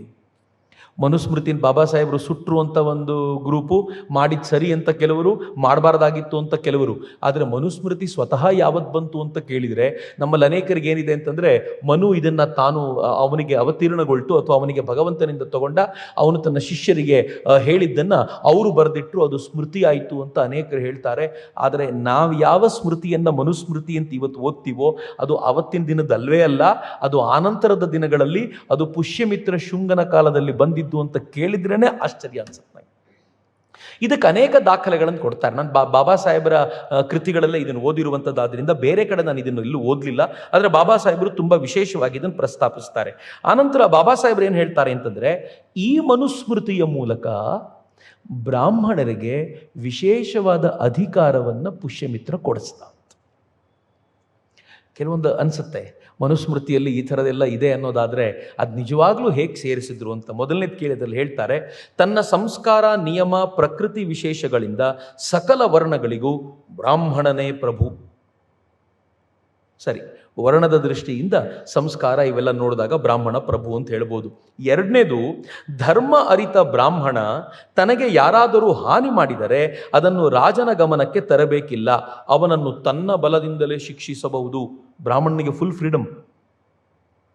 ಮೇ ಬಿ ಬಾಬಾ ಸಾಹೇಬರನ್ನು ಕೇಳೋದಾದರೆ 140 ವರ್ಷಗಳಿಂದ ಬ್ರಾಹ್ಮಣನನ್ನು ಏನು ತುಳಿದಿಟ್ಟಿದ್ರೋ ಅವನು ಎಕ್ದಮ್ ರಿಯಾಕ್ಟ್ ಮಾಡಿದರೆ ಹೆಂಗೆ ಮಾಡ್ಬೋದು ಅಂದರೆ ಹೀಗೆ ಮಾಡ್ಬೋದು ಅಂತ ಬಾಬಾ ಸಾಹೇಬರನ್ನು ಸೂಕ್ಷ್ಮ ಸಂಗತಿನ ಹೇಳ್ತಾರೆ. ಯಾಕೆ ಬ್ರಾಹ್ಮಣರಿಗೆ ಇಷ್ಟು ಫ್ರೀಡಮ್ ಅವನು ಕೊಡಬೇಕಾಯ್ತು ಅಂತಂದರೆ, ಇವನ ಅಧಿಕಾರಕ್ಕೆ ಬಂದಾಗ ರಾಜನನ್ನು ಕೊಂದು ಬಂದಿದ್ದರಿಂದ ಬ್ರಾಹ್ಮಣರೇ ಅದನ್ನು ಅಕ್ಸೆಪ್ಟ್ ಮಾಡಿರಲಿಲ್ಲ ಅಂತ. ಸರಿಯಲ್ಲ ನೀನು ಮಾಡಿದ್ದು ಅಂತ. ಅದಕ್ಕೆ ಅವನು ಏನು ಮಾಡಿದ, ತಾನಿರುವಂಥ ಈ ಜಾಗವನ್ನು ದೃಢಪಡಿಸಿಕೊಳ್ಳಿಕ್ಕೋಸ್ಕರ ಈ ಥರದೊಂದು ಪ್ರಯತ್ನ ಮಾಡಿದ ಅಂತ ಅವ್ರು ಹೇಳ್ತಾರೆ. ಮುಂದುವರೆದವ್ರು ಅವ್ರು ತುಂಬ ಕೋಟ್ ಮಾಡ್ತಾರೆ. ಒಂದು ಇಡೀ ಮನುಸ್ಮೃತಿಯ ಕುರಿತಂತಾನೆ ಮಾತಾಡ್ತಾ ವಿಸ್ತಾರವಾಗಿ ಕೋಟ್ ಮಾಡ್ತಾರೆ. ಅದರಲ್ಲಿ ಏನು ಹೇಳ್ತಾರೆ, ಬ್ರಾಹ್ಮಣನ ಸ್ವಂತ ಬಲ ರಾಜಬಲಕ್ಕಿಂತ ಬಲವತ್ತರವಾದ್ದು, ಆ ಬಲದಿಂದಲೇ ಅವರು ಶತ್ರುಗಳನ್ನು ನಿಗ್ರಹಿಸಬಲ್ಲರು ಅಂತ ಅದ್ರಲ್ಲಿ ಬರುತ್ತೆ ಅಂತ. ಇನ್ನೊಂದರಲ್ಲಿ ಹೇಳ್ತಾರೆ, ಅವನು 3 ಲೋಕಗಳನ್ನು ಕೊಂದರೂ, ಬ್ರಾಹ್ಮಣನಾದವನು 3 ಲೋಕಗಳನ್ನು ಕೊಂದರೂ 3 ವೇದವನ್ನು 3 ಬಾರಿ ಪಠಿಸಿದರೆ ಸರ್ವ ಪಾಪ ಪರಿಹಾರ ಅಂತ. ನಮಗೆ ಇಲ್ಲಿ ಕೂತ್ಕೊಂಡಿದ್ದೀನಿ ಓದಬೇಕಾದಾಗಲೇ ಏನೋ ತರಲೆ ಮಾಡಿದ್ದಾರೆ ಅಂತ ಅನಿಸುತ್ತೆ ಅಂತ. ಆದರೆ ನೀವು ಯಾರು ನಿರಂತರ ಶೋಷಣೆಗೊಳಗಾದರೋ ಅವರಿಗೆ ಎಷ್ಟು ಕಷ್ಟ ಆಗಿರಬೇಕು. 140 ವರ್ಷಗಳ ಶೋಷಣೆಯನ್ನು ಸಹಿಸ್ಲಿಕ್ಕಾಗದೆ ಇಷ್ಟು ರಿವೋಲ್ಟ್ ಮಾಡಿರುವ ಕೃತಿಯನ್ನು ತರಬಹುದು ಅನ್ನೋದಾದರೆ ಬಾಬಾ ಸಾಹೇಬರ ಸಿದ್ಧಾಂತದ ಪ್ರಕಾರ 1000 ವರ್ಷಗಳ ಶೋಷಣೆಗೆ ಎಂಥ ರಿವೋಲ್ಟ್ ಬರಬೇಕು ಅಂತ ನೀವು ಲಾಜಿಕ್ಕನ್ನು ಅಪ್ಲೈ ಮಾಡಿದರೆ ಅನೇಕ ಬಾರಿ ಹಿಂಗೆ ಯೋಚನೆ ಮಾಡಲಿಕ್ಕಾಗತ್ತೆ ಅಂತ. ಮುಂದೆ ಹೇಳ್ತಾರೆ, ಧರ್ಮಕ್ಕೆ ಚ್ಯುತಿಯಾದಾಗ ವಿಪ್ಲವ ಕಾಲದಲ್ಲಿ ದ್ವಿಜರು ಶಸ್ತ್ರ ಹಿಡಿಯಬಹುದು, ಎಕ್ಸೆಪ್ಟೆಡ್. ಬ್ರಾಹ್ಮಣನ ವಿರುದ್ಧ ಸೊಕ್ಕಿದ ಕ್ಷತ್ರಿಯನ ಬ್ರಾಹ್ಮಣನೇ ಅಂಕೆಗೆ ತರಬಲ್ಲ, ಏಕೆಂದರೆ ಕ್ಷತ್ರಿಯ ಹುಟ್ಟಿದ್ದು ಬ್ರಹ್ಮನಿಂದಲೇ. ಇಲ್ಲಿ ಬ್ರಹ್ಮ ಮತ್ತು ಬ್ರಾಹ್ಮಣ ಅಭೇದ ಅಂತ ಮಾಡಿ ಬ್ರಾಹ್ಮಣನನ್ನು ಆ ಮಟ್ಟಕ್ಕೆ ಏರಿಸುವಂಥ ಪ್ರಯತ್ನ ಮಾಡಿದರು. ಇಷ್ಟೆಲ್ಲ ಯಾಕೆ ಆ್ಯಡ್ ಮಾಡುವಂಥ ಪ್ರಮೇಯ ಬಂತು ಅಂತಂದರೆ, ತಾನು ಈ ಬ್ರಾಹ್ಮಣರನ್ನು ಒಳಪಟ್ಟಿದ್ದ ಬ್ರಾಹ್ಮಣರನ್ನು ಮೇಲೆತ್ತುವಂಥ ಜರೂರತ್ತು ಅವನಿಗಿತ್ತು ಅಂತ ಅವ್ರು ಹೇಳ್ತಾರೆ. ಬಟ್ ಇದನ್ನೆಲ್ಲ ನೋಡುವಾಗ ಗೊತ್ತಿಲ್ಲ, ಇವತ್ತು ನಿಂತ್ಕೊಂಡು ಇದನ್ನು ನೋಡುವಾಗ ಈ ದೃಷ್ಟಿಯಲ್ಲಿ ಬ್ರಾಹ್ಮಣ ಅಂದರೆ ಯಾರಿತ್ತು ಅಂತ ಯಾರಿಗೆ ಗೊತ್ತು? ಬ್ರಾಹ್ಮಣ ಅಂತಂದರೆ ಬ್ರಹ್ಮ ಮಾರ್ಗದಲ್ಲಿ ಯಾರಿದ್ದಾನೋ ಅವನು ಬ್ರಾಹ್ಮಣ ಅನ್ನೋದಾದರೆ, ಬ್ರಾಹ್ಮಣ ತನ್ನೆದುರಿಗೆ ಬಂದ ಕ್ಷತ್ರಿಯನನ್ನ ತನ್ನ ಬಲದಿಂದಲೇ ನಿಗ್ರಹಿಸಬಲ್ಲ ಅಂತ ಹೇಳೋದಾದ್ರೆ, ವಸಿಷ್ಠ ಮತ್ತು ವಿಶ್ವಾಮಿತ್ರ ಗಲಾಟೆ ನಡೆದಿತ್ತಲ್ಲ, ಬ್ರಾಹ್ಮಣ ಮತ್ತು ಕ್ಷತ್ರಿಯರ ಗಲಾಟೆಯ ಉಲ್ಲೇಖ ಹಿಂದೆಯೇ ಇತ್ತಲ್ಲ. ಹೀಗಾಗಿ ಅದರ ಆಧಾರದ ಮೇಲೆ ಇದು ಬರೆದಿದ್ದಾರಾ ಗೊತ್ತಿಲ್ಲ. ನಾವೇನೋ ತುಂಬಾ ಆಳಕ್ಕಿಳಿದು ಇದಮಿತ್ತಮ್ ಅಂತ ಹೇಳಲಿಕ್ಕಾಗೋದಿಲ್ಲ. ಆದರೆ ಇಷ್ಟಂತೂ ಅನ್ಕೋಬಹುದು, ಈ ಪುಷ್ಯಮಿತ್ರ ಶುಂಗನ ಕಾಲದಲ್ಲಿ ಈ ಥರದೊಂದು ಪ್ರಯಾಸ ನಡೆದಿದೆ ಅಂತ ಬಾಬಾ ಸಾಹೇಬರು ಹೇಳ್ತಾರೆ. ಇಲ್ಲಿಂದ ಆಚೆಗೆ ಬಾಬಾ ಸಾಹೇಬರು ಒಂದು ಅದ್ಭುತವಾಗಿರುವಂಥ ಥಿಯರಿಯನ್ನು ಕೊಡ್ತಾರೆ. ಎಷ್ಟು ಚೆನ್ನಾಗಿದೆ ಅಂತಂದರೆ, ಈ ಪುಷ್ಯಮಿತ್ರ ಶುಂಗನ ನಂತರ ನಮ್ಮಲ್ಲಿ ಅನೇಕರಿಗೆ ಇದೊಂದು ಡೌಟ್ ಇದೆ, ವರ್ಣಗಳು ಜಾತಿ ಯಾವಾಗ ಆಯಿತು ಅಂತ. ವರ್ಣಗಳು ಕರೆಕ್ಟ್ ಆಗಿದೆ, ಅಲ್ಲಿವರೆಗೂ ಡೌಟ್ ಇಲ್ಲ. ಬಾಬಾ ಸಾಹೇಬರು ವರ್ಣವನ್ನು ಧಿಕ್ಕರಿಸ್ತಾರೆ. ಬಟ್ ನಾವೆಲ್ಲರೂ ಕೂಡ ಹೇಳಬೇಕಾದಾಗ ವರ್ಣಗಳು ಸರಿಯಾಗಿದೆ. ಅದು ಹುಟ್ಟಿನಿಂದ ಬರುವಂಥದ್ದಲ್ಲ, ಅದು ಅವನ ಕರ್ಮದ ಕಾರಣಕ್ಕೋಸ್ಕರ ಬಂದಿರುವಂಥದ್ದು, ಅವನ ಮನಸ್ಸಿನ ಕಾರಣಕ್ಕೋಸ್ಕರ ಸೃಷ್ಟಿಯಾಗುವಂಥದ್ದು. ಗುಣ ಕರ್ಮ ವಿಭಾಗಶಃ ಅಂತ ಕೃಷ್ಣನೇ ಹೇಳ್ತಾನಲ್ಲ. ಹೀಗಾಗಿ ವರ್ಣದಲ್ಲಿ ದೋಷ ಇಲ್ಲ. ವರ್ಣ ಪರ್ಫೆಕ್ಟ್ ಆಗಿತ್ತಲ್ಲ, ಜಾತಿ ಯಾವಾಗಾಯಿತು? ಬಾಬಾ ಸಾಹೇಬರು ಅದ್ಭುತವಾಗಿರುವಂಥ ವಿವರವನ್ನು ಕೊಡ್ತಾರೆ. ಇದಕ್ಕೆ ಬಹಳ ರೋಚಕವಾಗಿದೆ. ಬಾಬಾ ಸಾಹೇಬರು ಏನು ಹೇಳ್ತಾರೆ ಅಂದರೆ, ಈ ಕಾಲಘಟ್ಟದಲ್ಲಿ ಅಥವಾ ಇಲ್ಲಿನ ನಂತರ ವರ್ಣ ಜಾತಿಯಾಗಿ ಕನ್ವರ್ಟ್ ಆಯಿತು ಅಂತ. ಹೆಂಗೆ ಅಂತಂದರೆ, ಅವ್ರು ಹೇಳ್ತಾರೆ, ವರ್ಣ ಅಂತಂದರೆ ಒಬ್ಬ ವ್ಯಕ್ತಿಯ ಅಂತಸ್ತು ಮತ್ತು ವೃತ್ತಿ. ಬ್ರಾಹ್ಮಣನ ಅಂತಸ್ತು ಅಂತಂದರೆ ಗೌರವ, ಅವನಿಗೆ ಸಿಗುವ ಗೌರವ ಹೆಚ್ಚು, ಅವನ ವೃತ್ತಿಯು ಕೂಡ ಅತ್ಯಂತ ಹೆಚ್ಚಿನ ಗೌರವದ್ದು. ಕ್ಷತ್ರಿಯನದ್ದು 2ನೇ ಹಂತ, ಆ ನಂತರ ವೈಶ್ಯನದು 3ನೇ ಹಂತ, ಶೂದ್ರನದು 4ನೇ ಹಂತ. ಅಂತಸ್ತಿನ ದೃಷ್ಟಿಯಿಂದ ವರ್ಣ ಕೌಂಟ್ ಆಗಲ್ಪಡತ್ತೆ. ಅಂದರೆ ಆದರೆ ಅದು ಒಂದು ಕಾಲಘಟ್ಟದಲ್ಲಿ ನಿರ್ದಿಷ್ಟ ಅವಧಿಗೆ ಮಾತ್ರ ಸೀಮಿತವಾಗಿರ್ತಿತ್ತು ಅಂತ. ಒಬ್ಬ ಬ್ರಾಹ್ಮಣ ವರ್ಣದವನು ಎಷ್ಟು ವರ್ಷ? 4 ವರ್ಷ. ಆಮೇಲೆ ಮತ್ತೆ ಪರೀಕ್ಷೆ ನಿನಗೆ. ಎಕ್ಸಾಮಲ್ಲಿ ಪಾಸ್ ಆದರೆ ಕಂಟಿನ್ಯೂ, ಇಲ್ಲಾಂದರೆ ನೀನು ಶೂದ್ರನೂ ಆಗ್ಬೋದು, ನೀನು ವೈಶ್ಯನೂ ಆಗ್ಬೋದು. ಕರೆಕ್ಟು. ನಾನು ಈಗ ಎಕ್ಸಾಮಲ್ಲಿ ಪಾಸಾಗಿ ಬ್ರಾಹ್ಮಣನಾಗಿರ್ತೀನಿ, ಇನ್ನೊಂದು 2 ವರ್ಷದ ನಂತರ ಬಿಸ್ನೆಸ್ ಮಾಡಬೇಕು ಅಂತ ಮನಸ್ಸು ಬಂತಪ್ಪ, ಇನ್ನೊಂದು ಬ್ರಾಹ್ಮಣ ಅಲ್ಲ, ನೀನು ಹೋಗಬೇಕು, ವೈಶ್ಯನಾಗಬೇಕು. ಕರೆಕ್ಟ್. ನಿನ್ನ ಮನಸ್ಸು ಬದಲಾಗಿದೆ, ಹೀಗಾಗಿ ನಿನ್ನ ವರ್ಣ ಬದಲಾಗುತ್ತೆ, ಹೋಗು ಅಂತ. ಹೀಗಿತ್ತು ಅಂತಾರೆ ಬಾಬಾ ಸಾಹೇಬ್. ಆನಂತರ ಏನಾಯಿತು? ಬಾಬಾ ಸಾಹೇಬ್ರು ಹೇಳ್ತಾರೆ, ಅದು ಸ್ವಲ್ಪ ಎಕ್ಸ್ಟೆಂಡ್ ಆಗಿ ಆ ವ್ಯಕ್ತಿಯ ಜೀವಿತಾವಧಿಯವರೆಗೂ ಅವನದೇ ಹೋಗು. ಹಿಂಗೇನು ಒಂದ್ಸಲ ಬ್ರಾಹ್ಮಣನ ನಿನ್ನ ಜೀವಿತಾವಧಿಯಲ್ಲಿ ಮುಗೀತು ಅಂತ ನಾವು ಹೇಳ್ತೀವಲ್ಲ. ಒನ್ಸ್ ಅ ಸ್ವಯಂ ಸೇವಕ್ ಈಸ್ ಆಲ್ವೇಸ್ ಅ ಸ್ವಯಂ ಸೇವಕ್ ಅಂತ. ನೀವು ಒಂದ್ಸಲ ಸ್ವಯಂ ಸೇವಕರಾದರೆ ನಾನು ಆಗಿದ್ದೆ ಅಂತ ಹೇಳೋಂಗೇ ಇಲ್ಲ. ಧ್ವಜಪ್ರಾಣ ಮಾಡಿದ್ದೀರಾ, ಆಯ್ತು, ನೀನು ಯಾವತ್ತಿದ್ರು ನಮ್ಮೋನೆ ಹೋಗು ಅಂತ ನಾವು ಹೇಳ್ಕೊಳ್ಬೋದಾದ ರೀತಿಯಲ್ಲಿ ಒಂದ್ಸಲ ಒಂದು ವರ್ಣ ಒಬ್ಬನಿಗೆ ಫಿಕ್ಸ್ ಆಯಿತು ಅಂತಂದರೆ ಅವನು ಸಾಯುವವರೆಗೂ ಆ ವರ್ಣದಲ್ಲೇ ಇರ್ತಾನೆ, ಇನ್ನು ಬದಲಾಗುವ ಸ್ಥಿತಿ ಇಲ್ಲ. ಆದರೆ ಕೊನೆ ಹಂತದಲ್ಲಿ 3ನೇ ಹಂತ ಹೆಂಗೆ ಬಂತು ಅಂತಂದರೆ, ವರ್ಣ ಅನ್ನೋದು ಆನುವಂಶಿಕ ಸ್ವತ್ತಾಯಿತು. ಅಪ್ಪ ಬ್ರಾಹ್ಮಣ ಆದರೆ ಮಗನಿಗೆ ಅನಾಯಾಸವಾಗಿ ಬ್ರಾಹ್ಮಣತ್ವ ಬಂದ್ಬಿಡ್ತು ಅಂತ. ಅಲ್ಲಿಗೆ ಅದು ಜಾತಿಯಾಗಿ ಕನ್ವರ್ಟ್ ಆಯಿತು ಅಂತ. ಇದಕ್ಕೆ ಅವರು ಎಕ್ಸ್ಪ್ರೆಷನ್ಸ್ ಭಾಳ ಚೆನ್ನಾಗಿ ಕೊಡ್ತಾರೆ. ಬಾಬಾ ಸಾಹೇಬ್ರು ಹೇಳ್ತಾರೆ, ಒಂದು ಕಾಲಘಟ್ಟದಲ್ಲಿ ವರ್ಣವನ್ನು ನಿರ್ಣಯ ಮಾಡುವ ಜವಾಬ್ದಾರಿ ಯಾರದ್ದಿರ್ತಿತ್ತು ಅಂದರೆ ಸಪ್ತರ್ಷಿಗಳು ಮತ್ತು ಮನು, ಈ ಅಧಿಕಾರಿ ವರ್ಗ ವರ್ಣವನ್ನು ನಿರ್ಣಯ ಮಾಡ್ತಿತ್ತು ಅಂತ. ಚೆನ್ನಾಗಿದೆ. ಅದು ಎಷ್ಟರ ಮಟ್ಟಿಗೆ ಪಂಡಿತರು ಒಪ್ಪಬಹುದಾಗಿರುವಂಥದ್ದೋ ಅದಕ್ಕಿರುವಂಥ ವಿರೋಧಗಳು ಎಂಥದ್ದೋ ಬೇರೆ ಪ್ರಶ್ನೆ. ಆದರೆ ಬಹಳ ಕೇಳಲಿಕ್ಕೆ ಭಾಳ ಇಂಪಾಗಿದೆ. ಹೀಗಿದ್ರೆ ಎಷ್ಟು ಚೆನ್ನಾಗಿತ್ತು ಅದು ಅಂತ. ಸಪ್ತರ್ಷಿಗಳು ಮತ್ತು ಮನು ಅವರು ಕೂತ್ಕೊಂಡು ನಿರ್ಣಯ ಮಾಡ್ತಾರೆ. ನಿರ್ಣಯ ಮಾಡಬೇಕಾದ್ರೆ ಹೇಗೆ? ಅವನೊಂದು ಇಂಟರ್ವ್ಯೂ ಮಾಡ್ತಾರೆ. ಅವ್ರ ಹತ್ರ ಬಗೆ ಬಗೆಯ ಪ್ರಶ್ನೆಗಳಿವೆ. ಆ ಪ್ರಶ್ನೆಗಳನ್ನು ಕೇಳಿ ಇಂಟರ್ವ್ಯೂ ಮಾಡ್ತಾರೆ. ಅದರಲ್ಲೂ ಯಾರು ಕ್ಷತ್ರಿಯನಾಗಬೇಕು, ಯಾರು ವೈಶ್ಯನಾಗಬೇಕು ಅಂತ ಮನು ನಿರ್ಣಯ ಮಾಡ್ತಾನೆ. ಬ್ರಾಹ್ಮಣನಾಗಬೇಕು ಯಾರು ಅಂತ ಹೇಳಿ 7 ಜನರ ಪ್ಯಾನಲ್ ಕೂತಿರುತ್ತೆ. ಅವರು ಪ್ರಶ್ನೆ ಕೇಳಿ ನಿರ್ಣಯ ಮಾಡ್ತಾರೆ. ಬಹಳ ಚೆನ್ನಾಗಿದೆ ಅಲ್ಲಿವರೆಗೂ. ಇನ್ನು ಉಳಿದವರು ಯಾರಿದ್ದಾರೋ ಅವರು ಶೂದ್ರರಾಗ್ತಾರೆ ಅಂತ ಅದರಲ್ಲಿ ಹೇಳ್ತಾರೆ. ಇದು 4 ವರ್ಷಕ್ಕೊಮ್ಮೆ ರಿಪೀಟ್ ಆಗ್ತಿತ್ತು ಅಂತ. ಅದಕ್ಕೆ ಅವ್ರು ಹೇಳ್ತಾರೆ 4 ವರ್ಷವನ್ನ ಮನ್ವಂತರ ಅಂತ ಕರೆಯಲಾಗ್ತಿತ್ತು ಅಂತ. ಈ ಮನ್ವಂತರದ ಬದಲಾವಣೆಯೊಂದಿಗೆ ನಮ್ಮ ವರ್ಣಗಳೂ ಬದಲಾಗ್ತಿದ್ವು ಅಂತ, ಬೇರೆ ಆಗ್ತಿದ್ವು. ಈ ಮನ್ವಂತರದಲ್ಲಿ ಬ್ರಾಹ್ಮಣನಾಗಿದ್ದವನು ಮುಂದಿನ ಮನ್ವಂತರದಲ್ಲಿ ಶೂದ್ರನಾಗ್ಬೋದು. ಈ ಮನ್ವಂತರದಲ್ಲಿ ಕ್ಷತ್ರಿಯನಾಗಿದ್ದವನು ಮುಂದಿನ ಮನ್ವಂತರದಲ್ಲಿ ಬ್ರಾಹ್ಮಣನಾಗ್ಬೋದು. ಸೊ ಎವ್ರಿ 4 years ಅವನಿಗೆ ತನ್ನ ವರ್ಣ ಏನು ಅಂತ ಗುರುತಿಸಿಕೊಳ್ಳಬೇಕಾದ ಅಗತ್ಯ ಬರ್ತಿತ್ತು. ಬ್ರಾಹ್ಮಣನಾಗಿ ಹೈಯೆಸ್ಟ್ ಅಂತಸ್ತಲ್ಲಿ ಈ ಮನ್ವಂತರದಲ್ಲಿದ್ದವನು ಮುಂದಿನ ಮನ್ವಂತರ, ಅಂದರೆ ನಮ್ಮ ಲೆಕ್ಕಕ್ಕೆ ಮನ್ವಂತರ ಅಂದರೆ ಲಕ್ಷಾಂತರ ವರ್ಷಗಳು, ಆದರೆ ಈ ಮನ್ವಂತರ 4 ವರ್ಷದ್ದು. ಈ 4 ವರ್ಷಕ್ಕೆ ಅವನು ತನ್ನನ್ನು ತಾನು ಮತ್ತೆ ಎಕ್ಸಾಮ್ ಕೊಟ್ಟು ಮತ್ತೆ ಇಂಟರ್ವ್ಯೂ ಅಟೆಂಡ್ ಮಾಡಿಕೊಂಡು ತಾನು ಪರೀಕ್ಷೆಗೆ ಉತ್ತರ ಕೊಟ್ಟು ಅವ್ರು ಕೇಳಿರೋ ಪ್ರಶ್ನೆಗೆ ಉತ್ತರ ಕೊಡಬೇಕಿತ್ತು. ಬಾಬಾ ಸಾಹೇಬ್ ಹೇಳ್ತಾರೆ, ಪ್ರಶ್ನೆ ರೂಢಾಗೇ ಇರ್ತಿತ್ತಂತ, ರಫಾಗಿ ಕೇಳೋರಂಥ ಪ್ರಶ್ನೆಗಳು. ಅದಕ್ಕೆ ಅವನು ಉತ್ತರಿಸಿ ತಾನು ಇದಕ್ಕೆ ಸೇರಿದವನು ಅಂತ ಸಾಬೀತು ಮಾಡಬೇಕು. ನೆನ್ಪಿಟ್ಕೊಳ್ಳಿ, 4 ವರ್ಷ ವೇದಾಧ್ಯಯನ ಮಾಡ್ತಿರೋನು ಮಾಡ್ತಾನೇ ಇರಬೇಕು. ಯಾಕೆಂದ್ರೆ 4 ವರ್ಷ ಆದ್ಮೇಲೆ ಮತ್ತೆ ಎಕ್ಸಾಮ್ ಇರುತ್ತೆ. ಕೇಳೋರು ಯಾರು ಆರ್ಡಿನರಿ ಅಲ್ಲ, ಸಿಕ್ಕಾಪಟ್ಟೆ ರಫಾಗಿ ಕೇಳ್ತಾರೆ. ಅವ್ರು ಕೇಳೋ ಪ್ರಶ್ನೆಗೆ ಉತ್ತರ ಕೊಟ್ಟರೆ ಮಾತ್ರ ಬ್ರಾಹ್ಮಣನಾಗಿರ್ತೀನಿ, ಇಲ್ಲದ್ರೆ ಮುಂದಿನ ಹಂತಕ್ಕೆ ಹೋಗ್ಬೇಕು. ಆಮೇಲೆ ನಾನು ವೈಶ್ಯನೋ ಕ್ಷತ್ರಿಯನೋ ಅಂತ ಅಲ್ಲಿಗೆ ಉತ್ತರ ಕೊಡಬೇಕು. ಅದಕ್ಕೂ ಆಗಲಿಲ್ಲ ಅಂದ್ರೆ ಶೂದ್ರನಾಗಬೇಕು. ನಾನು ಇನ್ನೆಲ್ಲ ಕೆಲಸ ಮಾಡ್ಕೊಂಡು ಮತ್ತೆ ಮೇಲಕ್ಕೆ ಅಲ್ಲಿಂದ ಬರಬೇಕು. ಈ ಪ್ರಯತ್ನ ಇದೆಯಲ್ಲ, ಈ ಪ್ರಯತ್ನದ ಆಧಾರದ ಮೇಲೆ ಪ್ರತಿಯೊಬ್ಬರು ಆಕ್ಟಿವ್ ಆಗಿ 4 ವರ್ಷ ಇರಬೇಕಾದ ಸ್ಥಿತಿ. ಮುಂದಿನ ಹಂತ ಬಂತು.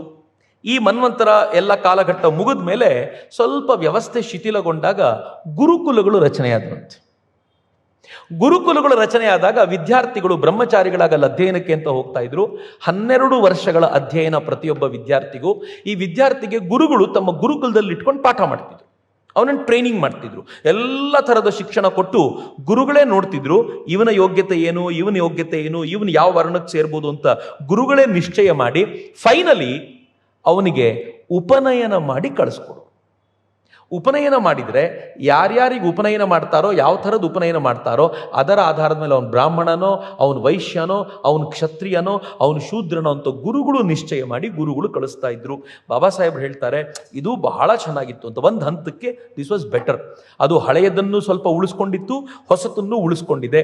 ಹಳೆಯದನ್ನು ಉಳಿಸ್ಕೊಂಡಿರೋದು ಏನು ಅಂತಂದರೆ, ಗುರುಗಳು ನಿಶ್ಚಯ ಮಾಡ್ತಾರೆ, ವಂಶ ಪಾರಂಪರ್ಯವಾಗಿ ಬರಲ್ಲ. ನಿಮ್ಮ ಅಪ್ಪ ಏನೇ ಆಗಿರಲಿ, it is immaterial to me, ನಾನು ನಿಶ್ಚಯ ಮಾಡ್ತೀನಿ, ನಿನ್ನ ಸಾಮರ್ಥ್ಯದ ಮೇಲೆ ನಾನು ನಿಶ್ಚಯ ಮಾಡ್ತೀನಿ ಅಂತ. ಎರಡನೇದು ಇದರಲ್ಲಿ ಒಳಿತು ಏನು ಅಂತಂದರೆ, ಹಳೆಯ ಸಿಸ್ಟಮ್ನಲ್ಲಿ ನಿನ್ನ ಪಾಡಿಗೆ ನೀನು ಬರಬೇಕು, ಇಂಟರ್ವ್ಯೂ ಕೊಟ್ಟು ಹೋಗಬೇಕು, ನಿನಗೇನೂ ಟ್ರೈನಿಂಗೇ ಇಲ್ಲ. ಇಲ್ಲಿ 12 ವರ್ಷಗಳ ಟ್ರೈನಿಂಗ್ ಕೊಟ್ಟು ನೀನು ಏನಾಗಬೇಕು ಅಂತ ಹೇಳ್ತಾರೆ ಅಂತ. ಸೊ ಈ ಸಿಸ್ಟಮ್ ಚೆನ್ನಾಗಿತ್ತು, ಇದರಲ್ಲಿ ನಿಶ್ಚಯ ಮಾಡೋರು ಬೇರೆ ಮತ್ತು ಟ್ರೈನಿಂಗು ಇರ್ತಾ ಇತ್ತು ಅಂತ. ಬಟ್ 12 ವರ್ಷದ ಶಿಕ್ಷಣದ ನಂತರ ಇನ್ನವನಿಗೆ ಟೆಸ್ಟ್ ಇಲ್ಲ. ಒಂದ್ಸಲ ನೀನು ಬ್ರಾಹ್ಮಣನೋ ಕ್ಷತ್ರಿಯನೋ ವೈಶ್ಯನೋ ಮತ್ತೊಂದು ಆದರೆ ಮುಗಿತು, ಇನ್ನು ಜೀವಮಾನ ಪರ್ಯಂತ ನೀನು ಅದೇ ಅಂತ. 12 ವರ್ಷದ ಟ್ರೈನಿಂಗ್ನ ಪ್ರಭಾವ ಅದು. ಆದರೆ ಇಲ್ಲಿಂದ ಮುಂದಿನ ಹಂತಕ್ಕೆ ಏನಾಯಿತು ಅಂದರೆ, ಇದು ಪುಷ್ಯಮಿತ್ರ ಶುಂಗನ ಕಾಲದಲ್ಲಿ ಏನಾಯಿತು, ಮನುಸ್ಮೃತಿಯಲ್ಲಿ ಏನು ಬಂತು ಅಂತಂದರೆ, ಗುರುಕುಲ ವ್ಯವಸ್ಥೆಯನ್ನು ರದ್ದು ಮಾಡಿ ಅಲ್ಲಿ ಅಧ್ಯಯನಕ್ಕೆ ಮಾತ್ರ ವ್ಯವಸ್ಥೆ ಮಾಡಲಾಯಿತು. ಗುರುಕುಲದ ವ್ಯವಸ್ಥೆ ಇತ್ತು, ಈ ವ್ಯವಸ್ಥೆ ಇರಲಿಲ್ಲ ಅಷ್ಟೇ, ಅಧ್ಯಯನಕ್ಕೆ ಹೋಗಬೇಕು. ಆದರೆ ಹುಡುಗನಿಗೆ ಉಪನಯನ ಮಾಡೋದು ಯಾರು? ಸ್ವಲ್ಪ ಪದ್ಧತಿ ಚೇಂಜ್ ಮಾಡಿದರು. ಗುರುಗಳು ಬರೀ ಪಾಠ ಮಾಡಲಿ, ಉಪನಯನ ಮಾಡಿ ಅಪ್ಪನೇ ಕಳಿಸ್ಕೊಡ್ಲಿ ಅಂತ. ಎಷ್ಟು ಚೆನ್ನಾಗಿದೆ ನೋಡಿ, ಎಷ್ಟು ಚೆನ್ನಾಗಿ ಬದಲಾಗ್ಬಿಡ್ತು ಅಂತಂದರೆ, ಅಪ್ಪನೇ ಗಾಯತ್ರಿ ಮಂತ್ರ ಬೋಧನೆ ಮಾಡಿ ಅಪ್ಪನೇ ಅವನನ್ನು ಕಳಿಸ್ಕೊಡೋದು ಎನ್ನುವಂಥ ಪದ್ಧತಿ ಯಾವಾಗ ಬಂತೋ ಆವಾಗ ಏನಾಯಿತು, ಅಪ್ಪ ಬ್ರಾಹ್ಮಣನಾಗಿದ್ದರೆ ಮಗನೂ ಬ್ರಾಹ್ಮಣ ಎನ್ನುವಂಥ ಪದ್ಧತಿ ಸಹಜವಾಗಿ ಜಾರಿಯಾಯಿತು. ಅದರ ಪರಿಣಾಮದಿಂದ ವರ್ಣ ಅನ್ನೋದು ಅನುವಂಶೀಯವಾಯಿತು. ಗುರುಕುಲ ವ್ಯವಸ್ಥೆ ಇದ್ದಾಗ ಉಪನಯನ ಅನ್ನೋದು ಘಟಿಕೋತ್ಸವ ಇದ್ದಂಗಿತ್ತಂತೆ. ಏನು ಚೆನ್ನಾಗಿದೆ ನೋಡಿ. ಅಕಸ್ಮಾತ್ ಈ ಸಿಸ್ಟಮ್ ಹಾಗೆ ಇದ್ದಿದ್ದು ನಿಜವಾದರೆ ಅದೊಂದು ಅದ್ಭುತವಾಗಿರುವಂಥ ಸಿಸ್ಟಮ್ಮು ಅಂತ. ಘಟಿಕೋತ್ಸವ ಅಂದರೆ ಹೇಗೆ ಅಂತಂದರೆ, ಅವನಿಗೆ ಡಿಗ್ರಿ ಪ್ರದಾನ ಮಾಡೋದು ಹೇಗೆ ಅಂದರೆ ಉಪನಯನ ಮಾಡಿ ಪ್ರದಾನ ಮಾಡೋದು ಅಂತ. ಕೇಳಲಿಕ್ಕೆ ಭಾಳ ಚೆಂದ ಇದೆ. ಆದರೆ ಕಾಲಕ್ರಮದಲ್ಲಿ ಇದನ್ನು ತಂದೆನೇ ಮಾಡಬೇಕಾದಂಥ ಸ್ಥಿತಿ ಬಂತು. ಆಗ ವರ್ಣ ಅನುವಂಶೀಯವಾಯಿತು ಅಂತ. ಬಟ್ ನನಗೊಂದು ಸಣ್ಣ ಗೊಂದಲ ಇಲ್ಲಿದೆ.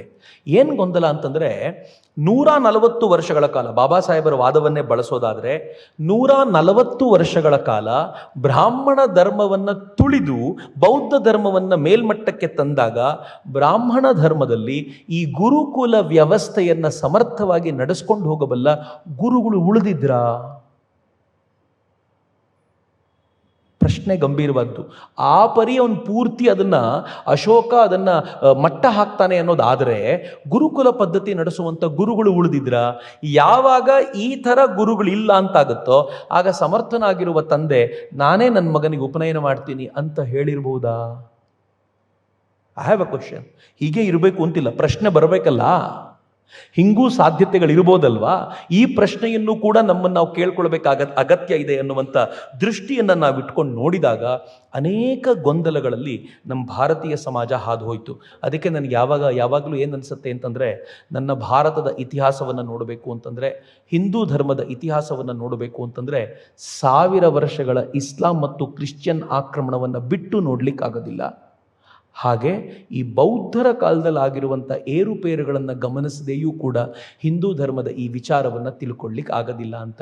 ಈ ಎಲ್ಲ ವಿಚಾರಗಳ ನಡುವೆ ಹಿಂದೂ ಧರ್ಮ ಹಾದು ಬರ್ತಾ ಇರುವಾಗ ಆ ಹಿಂದೂ ಧರ್ಮದ ಈ ಹೊತ್ತಿನಲ್ಲಿ ಈ ಪುಷ್ಯಮಿತ್ರ ಶುಂಗನ ನಂತರ ಅಥವಾ ಈ ಮನುಸ್ಮೃತಿಯನ್ನು ಅನುಸರಿಸಲಿಕ್ಕೆ ಶುರು ಮಾಡಿದ ನಂತರ ಈ ಜಾತಿ ಪದ್ಧತಿಯ ವ್ಯವಸ್ಥೆಗಳು ಬಂದ ನಂತರ ನಿಧಾನವಾಗಿ ಕೆಡುಕುಗಳು ಒಳಗೆ ಸೇರಿಕೊಳ್ತಾ ಹೋಯಿತು. ನಾನು ನಿಮಗೆ ನಾಳೆ ಅದರ ಚರ್ಚೆಯನ್ನು ಮುಂದುವರಿಸ್ತೀನಿ. ಕೆಡುಕುಗಳು ಹೇಗೆ ಸೀಪಿನ್ನಾಯಿತು, ಹೇಗೆ ಹಿಂದೂ ಧರ್ಮ ಅದನ್ನು ಎದುರಿಸ್ತು, ಹೇಗೆ ಉಳುಕೊಳ್ತು ಅನ್ನೋದನ್ನು ಬಾಬಾ ಸಾಹೇಬರ ಚಿಂತನೆಯ ಆಧಾರದ ಮೇಲೆ ನಾವು ನಾಳೆ ತಿಳ್ಕೊಳ್ಳೋ ಪ್ರಯತ್ನ ಮಾಡೋಣ. ಎಲ್ರಿಗೂ ಧನ್ಯವಾದಗಳು. ನಮಸ್ಕಾರ. ವಂದೇ ಮಾತರಂ. ಜೈ ಹಿಂದ್.